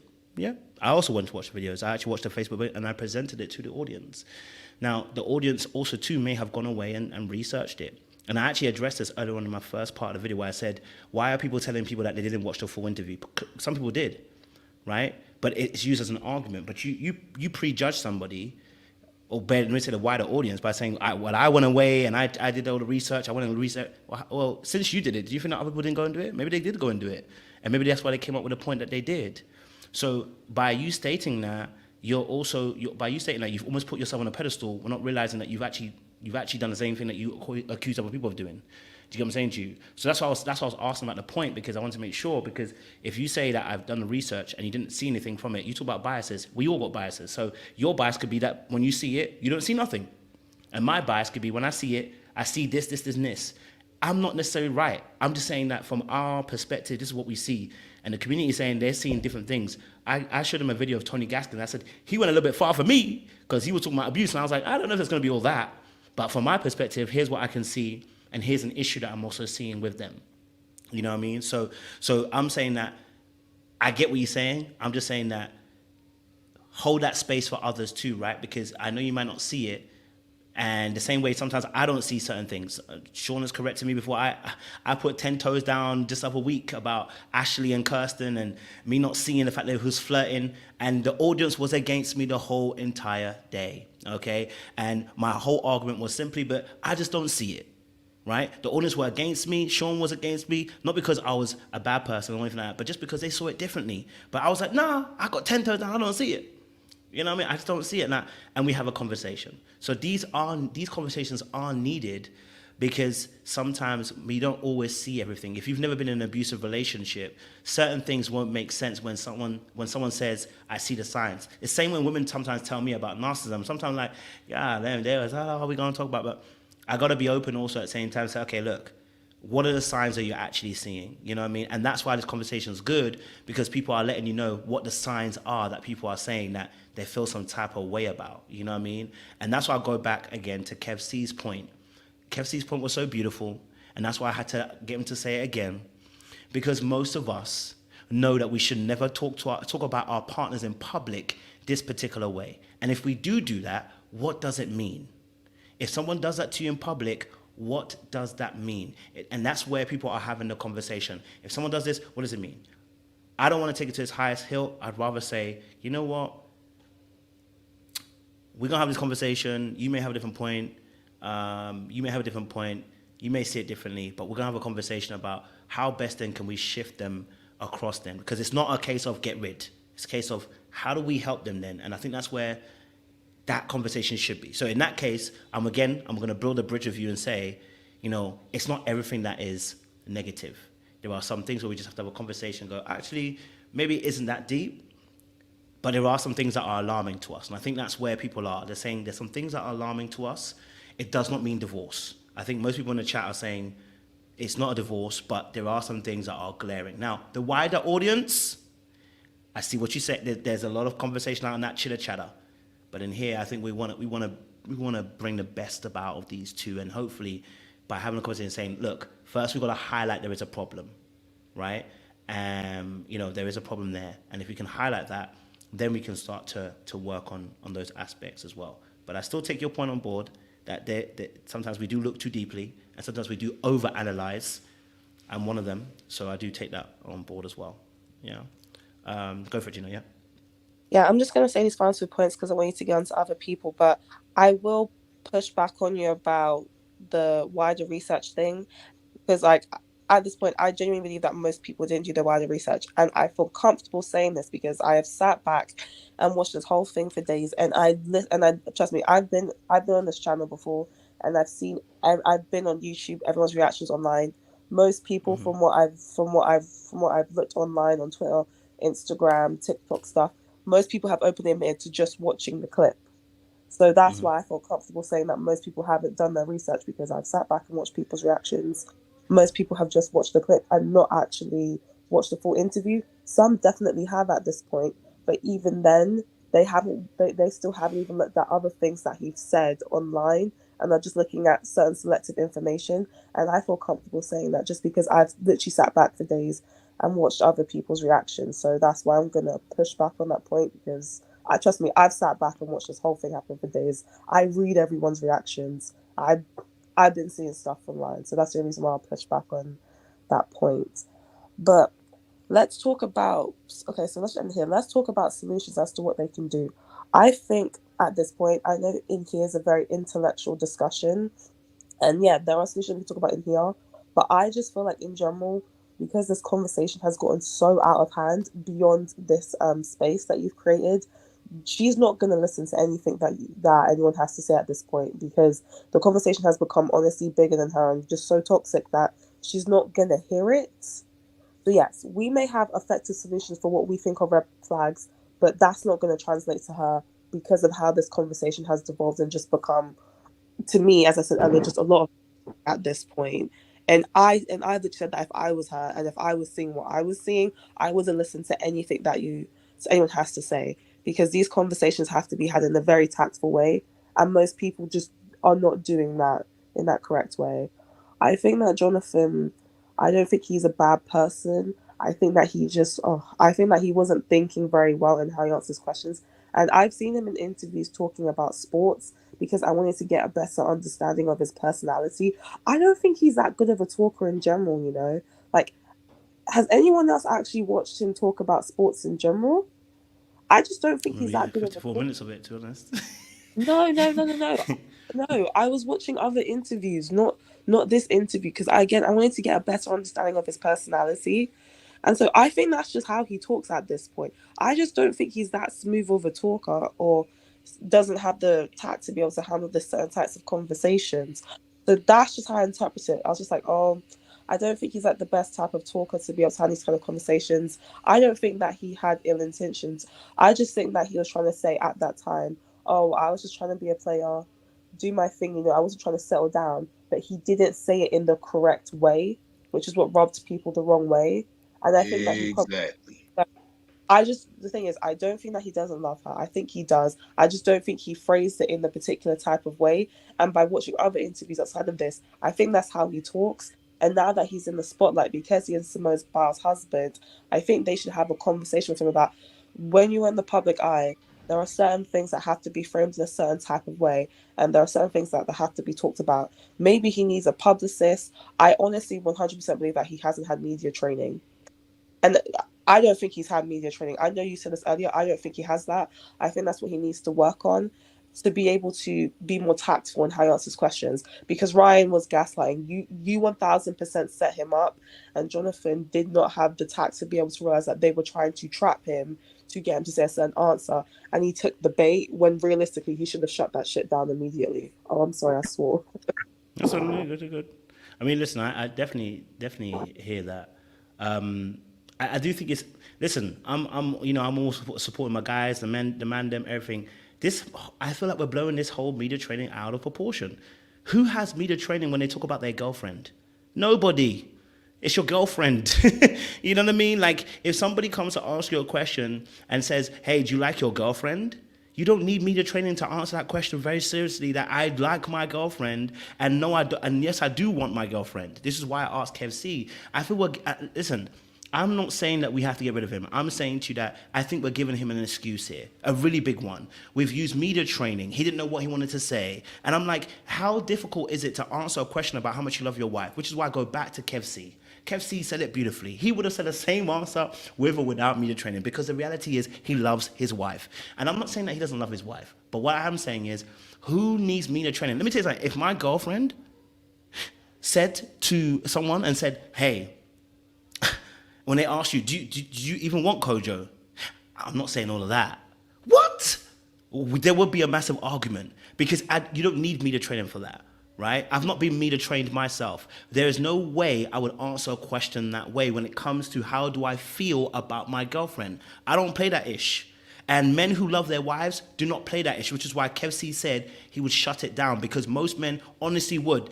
The moment they start sensing you're disrespecting the person that they actually care about, they start shutting shit down. I think, and this is why people are saying there's a larger root cause of issue here, because listen, I said this other time, I said, I was with one of my guys back in the day, and he was talking about his girlfriend, and I literally just said his girlfriend at the time, and I was saying to him, I said to him, bro, the way you're telling the story, she sounds crazy. And old boy was like, listen, you don't get to talk about my girlfriend like that. I can talk about it, you can't. Right? That taught me something. Men who love their girlfriends, who love their wives, they don't allow other people to disrespect them. In fact, they get offended when you try to disrespect them. The question should have been offensive. The question should have alerted him to say, is this guy all right that he's saying that? You know what I mean? Or at least to say to listen, nah, actually not saying that. What I mean, I love this girl. I like this girl. I want her. Because I asked everybody on the panel, what did he say that was nice about Simone? And everybody goes to the very same point. He spoke about what she would do for him. And that is a big problem. Because if you only love someone for what they do for you, and I'm not saying that we don't love people conditionally, when you can only talk about what they do for you, and you don't talk about their intrinsic qualities that you actually like about them, you probably don't like them. You only like them for what they do for you. And so I'm saying to you that there's probably a deeper root, but let's not even go that far. That's me analyzing it to a deeper root. Something's not right about that answer.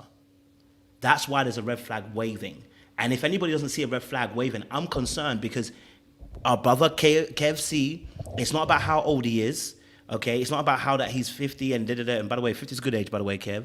It's not about being old or young. It's about the fact that how do you feel about your partner? You know what I mean? And Kojo, that's where I feel the question should be. Yes, Walk. Let me I get Jay in. Let me just break this down right quick. Like I was saying before, everybody has different mindsets. His wife is not going to be like everybody else's wife. Maybe he knows his wife better than we know her. We just know Simone Biles. He actually knows her for her. So maybe he knows his wife is that type of chick that's like, yeah, I'm that chick. I pulled this. I did this. So he was probably looking at it like, okay, he knows that's her mindset. So he like, well, look, you mean how she pulled me? He probably that's probably like a compliment to her, like how she pulled me. Like, yeah, I did that. This is what I'm saying. People have different mindsets. We don't know how she envisioned that. His wife could have that competitive. This is what I'm saying. Athletes, they think different, man. We are not in their culture. We don't know how they get down. So those two can banter with each other in different ways, and they might just have that type of relationship. We don't know. This is the way I look, but that's the way I looked at it though. When I see a dude like that, who has his girl right there smiling like that, when he say something like that, that lets me know she's probably the type that like, yeah, I pulled that. Which might be odd to a lot of people, but I know chicks like that in real life. That's why it's not odd to me like that. I know chicks who think like that in real life, but they're still feminine. They just think like bosses. They just think like that. I don't know how else to describe it to you, man. People just have different mindsets, man. Everybody doesn't think the same. And what I think is happening is a lot of women and a lot of feminist women online get offended by him saying that. Like he was diminishing her or putting her down, or he's trying to make himself seem like he's better than her, or like he's this ultra pretty boy that thinks that she's lesser than him, when it could be the complete opposite. That could just be like a compliment to her, something that them two know about, but we don't know. We see it completely differently because we're from the outside looking in. So can I ask you one question? It's short, and before I get Jay in, a short one. Do you feel that do you feel like we don't understand Will and Jada's situation? Do you think Jada's disrespectful to Will? I don't know Will and Jada like that, man. I don't know. From what I've seen, the track record that Jada has, yes. This is this dude's first time. He don't got a track record of doing this. Jada has years of doing this. Jada actually cheated on Will. We know we have proof of this. No, she didn't. Okay. Can I interrupt right now? Can I interrupt right now? Man. Go on, Jay. Okay. Go on, Jay. That's what they say. They say she cheated on him. That's what they say. Walk, I'm gonna address this last point Go that on, you Jay. just Go on, had. Yeah. Walk, I'm gonna address this last point before I go on to my next point. Yes, Will and Jada. Jada has a track record. Will has a track record. We've been witnessing it go down. But had we had a conversation about some of the things we've seen from the jump, it might not have gotten here. And this is what we do on this channel. We have conversations like this, and we appreciate y'all with different perspectives that come on here because it keeps our conversation going. This is not a yes community. We don't think with one mind. We do this so we can banter back and forth with one another like we are doing now. That's what this channel is devised for. With that said, like Gina, when I first seen this, I said, she like it, I love it. Not my business. However, something said ding, ding, ding in me. And yes, it could be because of perceived notions that I have from experiences that I've gone through. It could be some childhood, whatever trauma that says red light, proceed with caution. Something is not adding up for a newlywed couple already, because we should still be in the praises of giving real hard praises to one another, lifting each other up. And yes, Walk, some relationships are just different. They communicate different. Their love language speaks to each other differently than most relationships. However, for me to sit here and really believe that man was joking in that moment, no. For a person that y'all know me on this channel, you might not know me, but they know me on this channel. I jokes. I cut the hell up on this daggone channel. But when I'm serious, I'm serious. That man was serious in that moment on what he felt he was to her. And yes, it might be a big up in her heart, but it's not in the covering of the public eye. When you do these type of things with your partner in public, that opens it up for everybody to judge your relationship. Some of us that know and have the experience of an abusive relationship and knows how it starts, knows that this is the beginning of it. Proceed with caution, sis. That's all we saying. Brother, proceed with caution in your relationship. That's all we saying, because when you evolve to that next phase of growing up, they are still young. They haven't even, neither one of them haven't hit their 30s, so they haven't even hit their enlightenment yet. So when you evolve to that next stage, y'all two can evolve together instead of separately. We want them. We actually care. Like Seaway said earlier, we actually genuinely care. That's why we're having the conversation.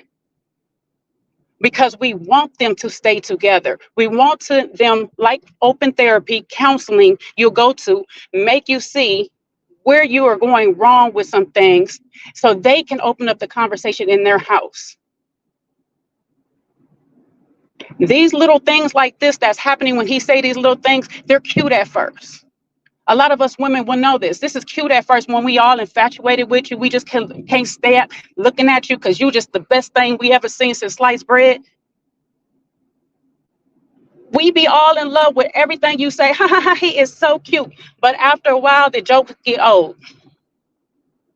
We mature, we grow up, and we go into a different phase in our life, and we want something different.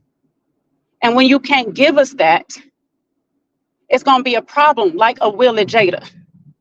And I ain't saying it's Will's fault.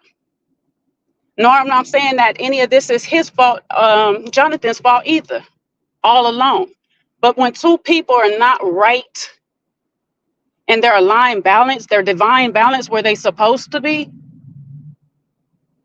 these type of things that they're going through is just the start of things to come that could possibly, and I'm not trying to wish anything bad on their relationship because I really do want them to be together. because they will have some hell of athletic kids. Okay. But this is just the start of things that go wrong. And we want to just highlight it and say, hey, correct it. This is not covering your wife in public. Y'all can banter like this at home. Y'all can banter like this in front of your friends, people that know you because they know you. But in public, we got to put on that game-changing face. We both professional athletes, so we know how to talk to the media. She is I could one of agree the with that. top gymnasts. She gonna keep a smile on her face. Dominique Dawes had a whole broken ankle or whatever it was, smiled through that whole landing on one foot. That's what they train to do. She's covering her man by doing everything that she's doing. This is what he needs back. I mean, she needs back from him, the reciprocation. And that's what we're speaking on right now. He's not reciprocating in this relationship. It's becoming one-sided, which is not good for the long run. We don't know the ups and down, ins and out particulars and stuff, but from what we've seen in the public eye, he needs to cover her a little bit more. And that's what majority of us on this channel is saying. I don't know about the world. I can't speak for the world. That's their problem. But over here, we like to have these conversations that say, hey, pay attention to the road you're going on. It gets a little bumpy ahead. But if you stay on your course, you're going to be all right. Just pay attention. And some of these conversations is not particularly, like you said, Gina, I agree with you. She's not listening right now. She in her honeymoon phase. But these conversations is not just for her. Some of us in this chat is going through some of these things and we just don't see it yet. Because we in our honeymoon phase. We loving all the ins and outs about our partners and stuff like that. But some of us is slowly winding out of it. And we like, hold up, how do we get back in that honeymoon phase? I want to fix it. I need to fix me. Because some of us women, or there's Jonathan Owens of the relationship. We're not in it for the right reasons. We might stay in it, fall in love in it, but we're not in it for the right reasons. That man told us he wasn't ready to commit. He betrayed himself. That's a scary thing for anybody that is dealing with a man to do. Nobody is in a right position or right mind to be getting married that will betray their own self. That's a problem. For a woman to pursue a man so much that she don't even realize that he betrayed himself, that's a problem. We just want to highlight some of these things and say, fix it. We want the Black love in the community, especially on this prestige level. Hey, John, you mind me asking? I agree with a lot of what you were saying, but you mind me asking? How do you think that he betrayed himself? If he say, I'm not ready to commit, I was not ready to commit to her. He shouldn't have committed. Because that's going to be something in the back of you all the time. I'm a type of person, I don't like to live with regrets. So if I feel like I'm not ready to do something, I'm just not going to do it. And if I'm going to jump off that ledge, I jumped. You don't think him getting to marriage actually, shows his level of commitment? The fact that she's such a great woman that he's like, you know what? I do not want to lose this woman. I want to make sure that she understands that I'm ready to be in a marriage with her, commit with her, do all the things I'm supposed to do as a husband and whatever. And get, because a woman she could be just that great a woman that he could get there, he could get to that point on his own. The only thing I'm sorry, I'll go ahead and let you answer. Keep it a question because she hasn't finished. So keep it a question so she can answer it. I'm sorry. Yeah. So yeah, do you think that she was good enough woman that he got her to commitment? Go ahead. I can't answer that for him. He would have to answer that for me, to be honest with you.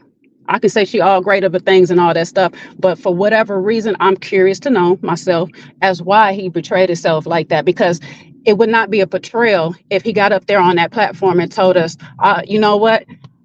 I was in the field, but when I met her, I knew. He told us he was not ready to commit. So my question would be, why did you? What made you commit?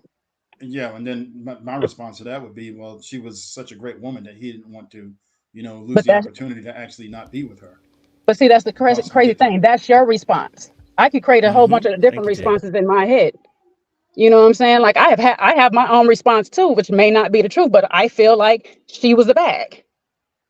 Okay, well, she's a very likable woman. There's a lot of stuff coming out about this that. It's not the Okay, likable I'm sorry. part about her for him. That's what I'm saying. Like I can create a story for him too. The thing is, we're up here not really trying to create the story. From what we're doing is analyzing what we seen, and what we seen didn't put him in a very good light. And she's not putting him in a better light for covering her. What he needed to be doing is coming out and saying, "Hey guys, I know you got that clip that was edited. I give him edited. If he would have came out and said this is edited, I'd have gave him edited in this moment. I said many more things. I love this woman. I committed to her when I did and stuff.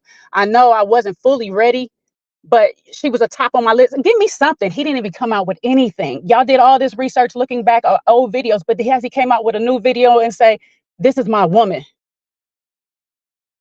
I love this woman." I think he said on Twitter. No, I'm sorry. Go ahead. sorry. Go ahead. I know he did make a tweet, but I know it's probably not a good enough response. But he did say something on Twitter saying, "Oh, like something along the lines of I love my baby man," in response to the backlash. But I think that's all he said. Yeah, and I think that's probably what he didn't think he needed to explain or say anymore. He said we're locked in, and she liked it or added something to it, and that was about their response to it. And as far as they were concerned, as they seemed like to me that was all they needed to do. This thing is taking a life of its own. Now, I'm not the type of person to run to the comments and start telling them what to do and all the other stuff. Other people are. That doesn't make any sense to me. I have gone to other videos where people have talked about this, and you see going down to the comments, divorce, like the nuclear. Look, there's a lesson to be learned out of this for him. And if the answer is divorce, you're going to go straight to the nuclear option. And you got women recommending that. I don't see too many men doing it. It's mostly women. But why would that even be on the table? Are you asking me about divorce? Because I ain't never brought up divorce. I told you 1,000 times I want them to stay together. Yeah, and what I'm saying is that's the stuff that I'm seeing as it relates to. So Mr. Black Book, he's having a really good conversation. Other people, very few people are doing it the way he's doing it. Right. I would agree that you guys are, being very, analytical and approaching it in a way that's objective, and then allowing for people to even make me, come up, present their opinions, and then their observations, and then you're asking, clarifying questions and allowing, to get, something out of it, so that way people can learn something. That's not really what I'm seeing in other areas and other spaces. It's, I hope she's got a prenup, divorced right now. She needs to be like, doggone, like a guy can't make. I suspect that there's a lesson to be learned from this. I look at it like this: he made a mistake. He didn't do the right thing. He should have shut down the unfortunate line of questioning, and then he could have recovered from that. And then I'm kind of curious why he didn't put out a clarifying statement. I just assumed that between what it is he put out initially and what Simone backed him up on, that they thought that was enough. This thing is not dying down. She's asking at the point where she said, "Are y'all done yet?" Like even she's getting irritated. So and if I were her, I'd be very irritated. But with people, talking to her about divorce or telling or trying to like literally diminish, him. The one thing he should have been clear about is short, I wasn't trying to. She hasn't finished. Keep it short. Okay, I wasn't trying to diminish her, and that should have been his clarifying statement. And I absolutely love my wife. All right, I'll go ahead and stop right there. Go for it, Jay. Yeah, because I don't know where he was going with that, but because I was like, I've never spoke on them getting divorced or whatever. But however, no, not you, other people. Yeah, no, that's what I'm saying. This platform is not that, and so it's like a lot of the energy that's coming over here, it wants it to be one-minded, and it's not. Whether it's one side or not the other, we're literally having conversation back and forth. And so I see people in the chat want to be like, oh, they just want him to be this certain way. They want him to grovel and back and all. Grovel to who? We want him to cover his wife. Publicly, he should be covering his wife. And you know how to do that. You cannot tell me you don't. You're an athlete. You will cover your ass in them interviews after the game. You'll cover your coach. So you know how to cover your wife. Some stories between the couple don't need to be always shared. How'd you And get her? that's Oh, what she I can got me. agree with. What you just said. That's what I could agree with. What you just said. All that divorce and prenup stuff, them other women talking about. That's how I know they projecting their insecurities. But something that you say, like, I just want him to say it differently, word it differently. Like, I know that we ban He them don't like this even have to behind the word scenes. it. He don't have to Yeah, but word it. I'm Like saying, everybody yeah, knows, this is a football platform. How did she yeah, get? How did she get me? Oh man, she God threw that layup and she dunked it. Like it could be something yeah. that But vague. Like as you said, that's banner between them. Like you want him to like to say it in a general sense to where people don't take it a certain way, and I can agree with that. yeah, I can agree I with just that. want you in public places. We y'all men talk to y'all each other a different way when y'all in front of ladies. And I know as athletes, I'm an athlete too. We talk ish. We talk ish everywhere. Don't matter the gender. So that's what we do. But when I'm not on the court, when I'm not when I'm not in that setting, this is a business setting now. We had a business meeting basically. I'm I'm doing the interview. I'm doing my spiel. I'm doing that. I'm not sitting here having a joning session with you in this moment. This was not the time to have a joning session. You're not literally just with your boys. Your lady is sitting right here in front of you. So publicly and covering her and protecting her, I have to think about what the public is going to say. This is a learning lesson for our young brother. This is his first time marriage. Yes. I do notice he didn't have no proper mentor. So I'm hoping that people in his life come along that has marriage minded or been married for some years and help coach him, coach them as a couple moving forward. How do we move forward from this? Moving forward, like a PR would actually do, you need to put out a statement. The statement is not for her. The statement is for us because publicly he let us down by not covering his wife. Do He you still think that? has her covering. She's going to do that. That's what a wife is supposed to do. She's supposed to cover her husband, but she's still covering when he's supposed to be protecting. She's protecting him. That's what we're saying right now. If we want to be on this traditional kick or whatever, and men's supposed to be in a certain position, traditionally he's supposed to be protecting. We just want him to be better for her, vice versa. She got to get out of this certain position and let him play his role. Moving forward, what I see when they get into a next stage of their life, they gonna either split because they're growing in different directions, or they can grow together now and make a tighter bond for that tree. Sow them roots deeper into the ground and make their tree stronger. But in order to do that, they got to see the little mistakes that they make, and so they can correct them. Make new ones, that's fine, but correct these, move forward. This was a mistake, rookie mistake.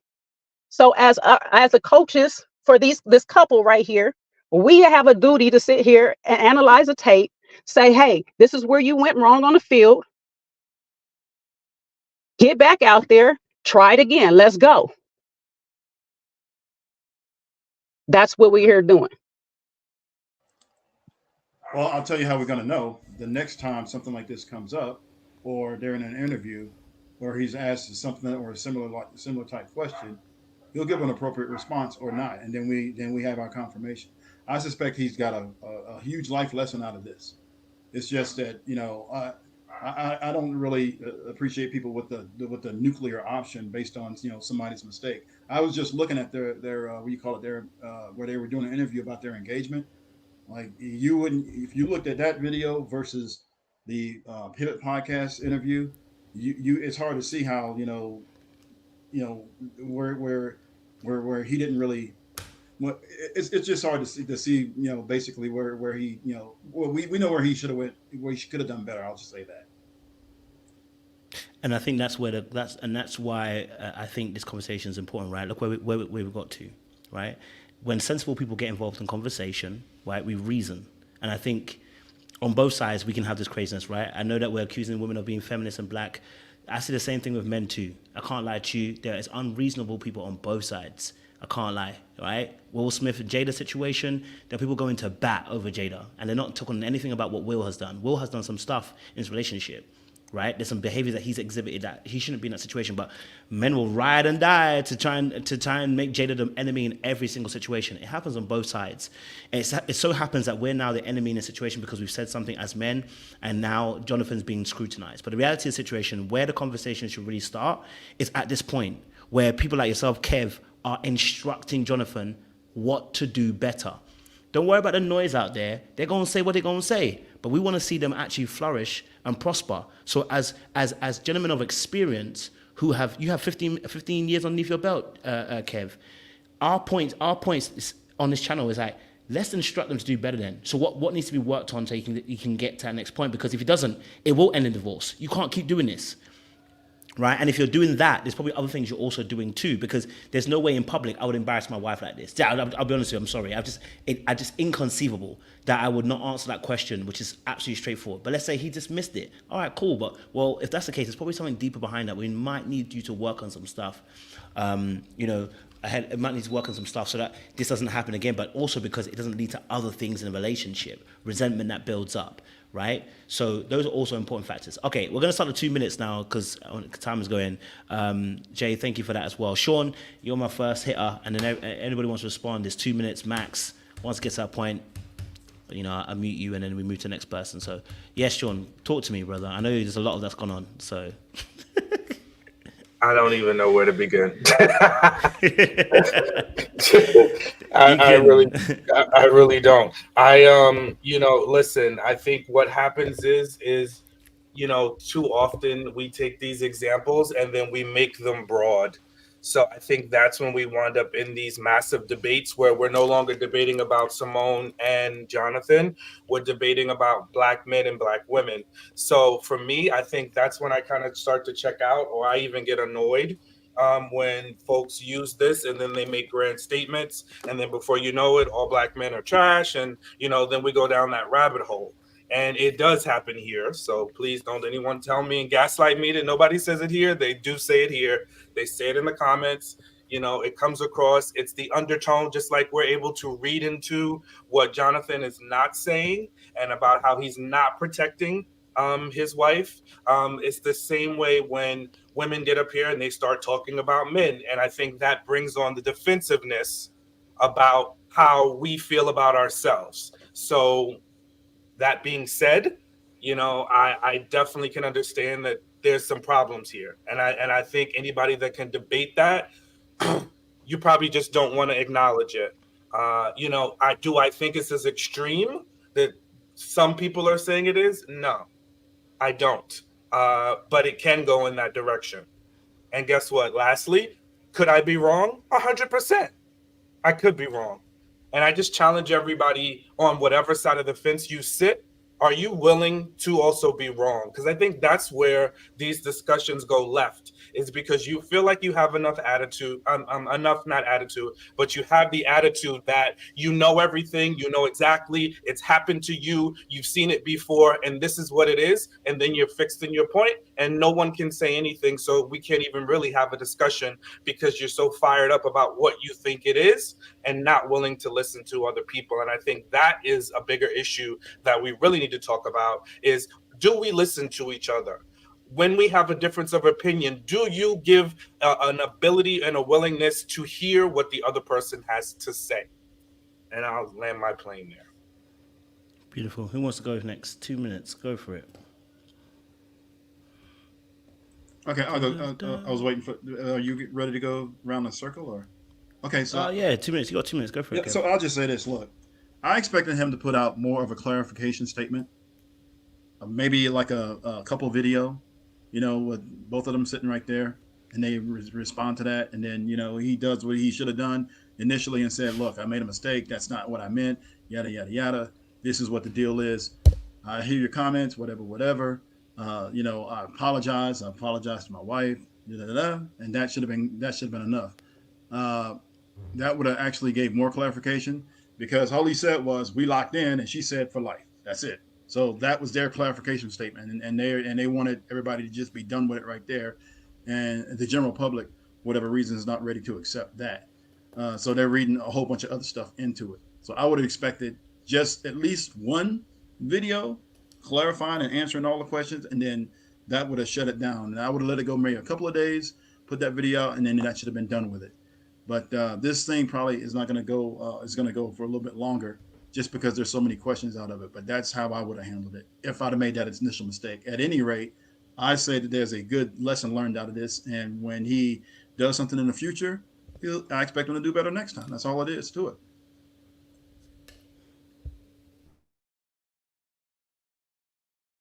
Good points. Appreciate it, Kev. Appreciate it, Sean. Who's next? Who wants to go for 2 minutes?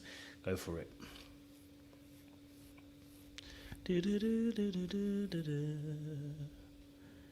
I'll just say, Thank you. there's a lesson to be learned in everything, whether it's good or bad. Just heed the signs that are coming your way. Learn from other people, because that's what we are here to do. We're not here alone, so we're going to have to learn off of others. Sometimes the lessons that other people learn save us from a lot of heartache and pain. So when we having these conversations, just be open to the fact there's other perspectives, and it helps the conversation flow.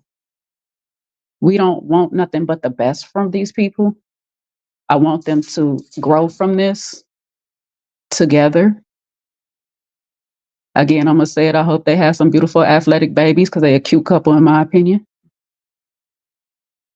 And, to y'all out there in the audience, appreciate y'all being here. Appreciate you having your perspective. But the funny thing is, most of y'all that saying, can we move on from this? Can we not talk about this? Why is this so deep? Why are we here? Is the real question for me. It's like, why are you here? Other than to learn from other people's perspective, how other people see things. It might not hit you today, but a couple of years later, something like that, something was said here that's going to affect your life for the good. Take everything with you. Throw away what you don't need. Y'all have a blessed day. Appreciate you, Jay. Who else go next? Go for a walk. Yeah, you can go for a walk. Go for it. Oh, I was just saying you too, but I go. But yeah, like I was saying earlier, man, I don't really think he did anything wrong, other than what Ja was describing. She brought another perspective earlier where I could see how that might be banner to them, but to the world it looks like something different. So he could have addressed it in another way, and that's a point I could agree with. But as far as like, but do I think that him saying that means that he doesn't love his wife? And no, I don't think that at all. And going to these extremes about she needs to divorce him and he don't really like her like that and she needs a prenup, that's just trauma. That's trauma from people who have experienced that before in their life, and they're projecting it onto that marriage. This a young couple. They're still going to learn a lot. They still have to do a lot of growing. And I think that a lot of people out here just view that little small thing that he said as something that goes against the narrative of what they view marriage is supposed to be. They don't view marriage as a man supposed to say that he's the prize or that his wife caught him, or they don't view marriage like that. A lot of these people, and they don't like viewing a lot of. I'm gonna just say it. They don't like viewing confident black men in relationships. A lot of them don't. A lot of these women have a hatred for black men. I'm gonna just put it like that. Now, some of the criticism about him, like Ja was saying, I can see is valid, but a lot of it is not valid. And anybody with common sense can see that. And I don't understand why they don't just let her experience her own experience and not go to her comment sections or constantly berate her, sending her messages, like telling her what to do with her own relationship with her, when they don't know that woman from a can of paint. They know the image of Simone Biles. They do not know Simone Biles personally. So this is what I'm getting from this entire thing. Now, can they do a lot more growing? Yes, they can. But do I think they should just get a divorce because of a 1-minute clip? No, that makes no sense. It makes no sense, especially if she ain't complaining about it. So that's just my 2 cents. Appreciate that, Walk. I appreciate that. Just to even add to just quickly your point, I think you just showed something that, I think Sean has said on this panel a lot of times, right? Sometimes it isn't the message. Sometimes it's a messenger. Because what Jay said, I said to you the same thing, bro.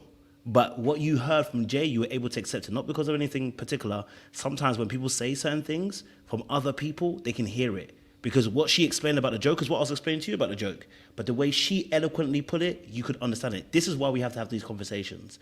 Because me saying it may not be able to receive. You saying it, Walk, might not be able to receive, right? But someone else saying it may be able to receive. This is why this conversation is so powerful. Because you have different voices that can say certain things and it can be received in a different way. So, that's powerful right there. What you explained, that you were able to hear what Jay was saying. I love that, right? Because it proves what Sean was always saying, which is sometimes it ain't the message, it's a messenger. And sometimes that is powerful. And sometimes you just gotta be like, all right, cool. And I hope you keep coming back. Yourself and Kev C, I want to see you guys back here more. We always welcome new people around here. I hope you get to come back. Oh, yeah. In reality, we need more different voices to come in.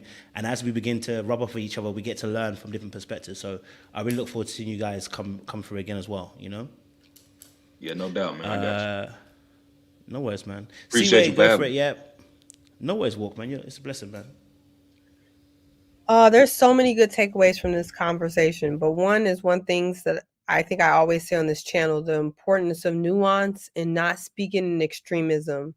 And I think the reason why this conversation is so much more positive than maybe the comments that are going on TikTok and whatever is happening under Simone Biles' Instagram is because of the fact that we're not just speaking in extremes and we don't dismiss people out of hand that don't naturally just agree with us. And I think when you do that, you kind of see, because I've been here from almost the beginning of this conversation, kind of where Kev C started. I'm not trying to single you out, but I think the biggest growth and the importance of this channel is literally kind of how the convo when Kev C started up here and to where we ended up. And I think that's the importance of Little Black Book. It's listening and not being easily offended and trying to figure out where you can, find the common ground. Because in this case, I don't think this is just about, I know Walk mentioned about, if you said if women have issues, if they have commentary that they're just speaking out of projection. I think it's really important to know that you don't have to experience all pain for yourself. The also beauty of this channel is looking at other people's pain, looking at other people's red flags, looking at other situations, and being able to learn and grow from others. They say a wise man does not just make mistakes on their own. They learn from other people's mistakes. And I think it's kind of a bad vibe to put off that, we can't opine or comment on other stuff that we see and try to grow from it. Or Simone Biles should go through her own pain and not learn from people who are genuinely trying to help. She doesn't have to do that. I think a wise woman, which I believe Simone hopefully one day will actually learn from the people who are trying to help, not the trolls. And as a married woman, I'm never going to get up on a platform and say, divorce your husband now, right? Most married people wouldn't do that because we understand and respect the sanctity of marriage. But we also are going to comment if we see something that's not right. And I think that's all trying to happen. That's all that's trying to happen here. And I think if there was more people like Kev C, other men of particular ages, other men who didn't jump out the window and be like, oh, Jonathan Owens doesn't love her, blah, blah, blah. But they will also be able to say, look, young king, young sir, hey, the way you went about that interview wasn't the best. Maybe next time you're able to protect your woman, protect your wife a little bit better. Honestly, if there was more of that, then maybe there will be less of the other stuff on the other side. But there's going to be some women, some people, they're going to jump to extremes regardless. But I think the beauty of this channel is that we try not to jump to extremes. And the last thing I want to say is not all jokes are jokes. I wanted to say this a while ago, but I didn't get a chance to jump in because there's a long convo. But there's a lot of truths to jokes. And on top of that, I don't believe nothing about this whole conversation was a joke on that platform. But you also have to be very mindful with how jokes and how people joke with you. I'll never forget that man on Family Feud made the joke about not liking his wife and hating his wife, and literally he killed his wife, unalived his wife. If you see men joking about how they can't stand their wife, I would be very, very cautious of that man, because not only is he staying with a woman whom he may not like, you got to watch him for you. So you got to be really careful about jokes. And like Jay said, she's an athlete. I'm an athlete. We're both kind of tomboys. We understand men banter. We get it. We're not sensitive women. If we were sensitive women, we wouldn't have made it on this platform. I can tell you that. We wouldn't make it. We wouldn't make it a day being up here if we were sensitive. So with that being said, we're not sensitive, and we can still call a spade a spade. So in conclusion, I wish the best for their marriage. I wish the best for them. I hope on both sides that they continue to get therapy. I hope that they do not do another interview or take another question on their marriage in this young stage, because there's plenty of marriages, maybe even my own, that wouldn't withstand this type of public scrutiny and criticism. So they need to protect their marriage with everything they have, and do not do any more interviews that puts their marriage up to in a vulnerable place until they get strong in the place that they are. And I hope there's more men and people that surround them that help to continue to guide Jonathan. And I hope women continue to guide Simone, because that's what they need. And that's that. Completely agree. Thank you, Siwe. Thank you, Siwe. Go for it, Gina. I think the takeaway from tonight is that I think everyone's made really good points. And I think what we've learned is that I think this has probably been the best platform to have a really productive conversation about how this can go. And everyone brought really valid points. And what is good about this is that everyone here has good intentions. Now, I'm a bit more cynical, because I think that although this platform has really good intentions, I feel like this conversation will ultimately get lost in the sauce compared to the outside noise. I think this platform is important for, especially for other people, to learn about red flags in relationships. But I think if we're talking about in relation to Jonathan and Simone, I think this conversation is probably going to get lost in the sauce, because it's now taken on a life of its own. And I think it's going to get drowned out with everything that's going on social media, on TikToks, with them making TikToks about, do you know who Simone Biles' husband is? So I don't even know how much the good information is going to reach out to them, because it's getting drowned in all of the hate. So I think that we should pray for positivity, that we pray that they've learned from this, that they navigate this, and that if they have any issues, that they work it out in therapy and receive counseling, and give them grace that, yes, Jonathan made, well, we can say that maybe Jonathan made a mistake in how he handled that interview, and he needs to learn from this and conduct himself a lot better. And if they have any issues, they should talk about it respectfully in therapy. We have to pray that they don't let the social media thing, especially the negative things that are very loud, negatively impact their relationship. And we also have to hope that, because of the negative reaction, that Simone doesn't double down, Jonathan doesn't double down, and maybe that translates into more toxicity, and they can take away something positive from this. So I think we can take away is that we wish the best for the both of them.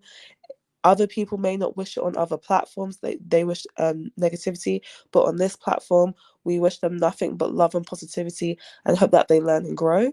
And that's what we should take away from this conversation at the end. And I'll leave it there. Beautiful stuff. Thank you, you guys, for chiming in. I know some of us talked more than others, so I appreciate those who are contributing.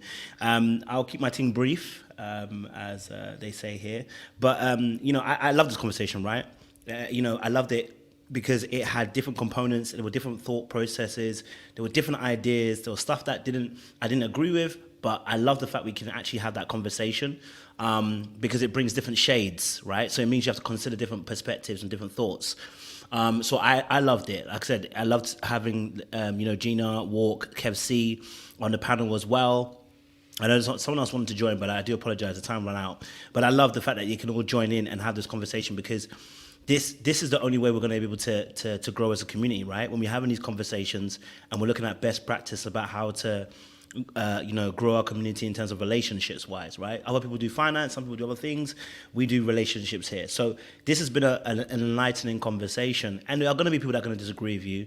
And so long as it's respectful, that's a safe space to have, right? So again, I appreciate the audience, I appreciate the panelists as well talking and giving their perspective. What I will do, I'm going to pass the mic to Sean, because Sean is the deacon of this show, and he's the one that usually does his benediction at the end, as we call it round here. So Sean, if you could give us your benediction so we can get out of here. We're almost coming to the 4-hour mark, so give us your full roundup, and we'll be on our way. Talk to us.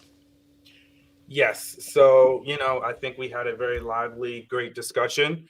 And I think the beauty is that we all had ears to hear, and that's what's so important, right? The ears that we have to hear and listen to each other are so important, just the same way as God has intended us to hear his word.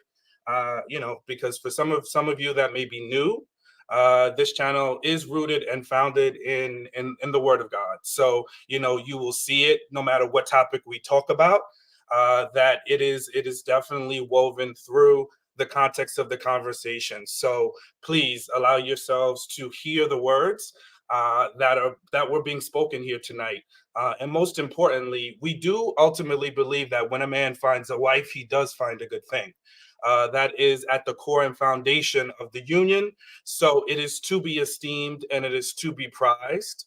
We are both the prize, but serve two very different roles, right? So the man shall not be the woman and the woman shall not be the man, but their roles together are what we can do the best with, right? So when we are united together, that's where there is power. So let's focus on uniting together. And then I will end with a scripture in Matthew.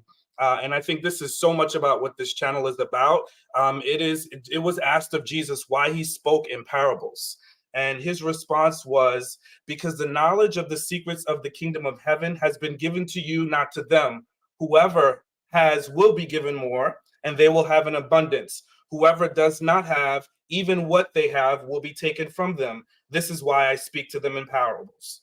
Okay, so we speak in parables. We are not Jesus. We're not proclaiming to be Jesus, but we follow his model. So often there may be parables and stories on this channel, but we take the greater good and we learn from them and how to do better. Back to you, Coach. Thank you very much, Sean. Listen, when I did the start of the topic, I didn't know it was going to be a live discussion like this.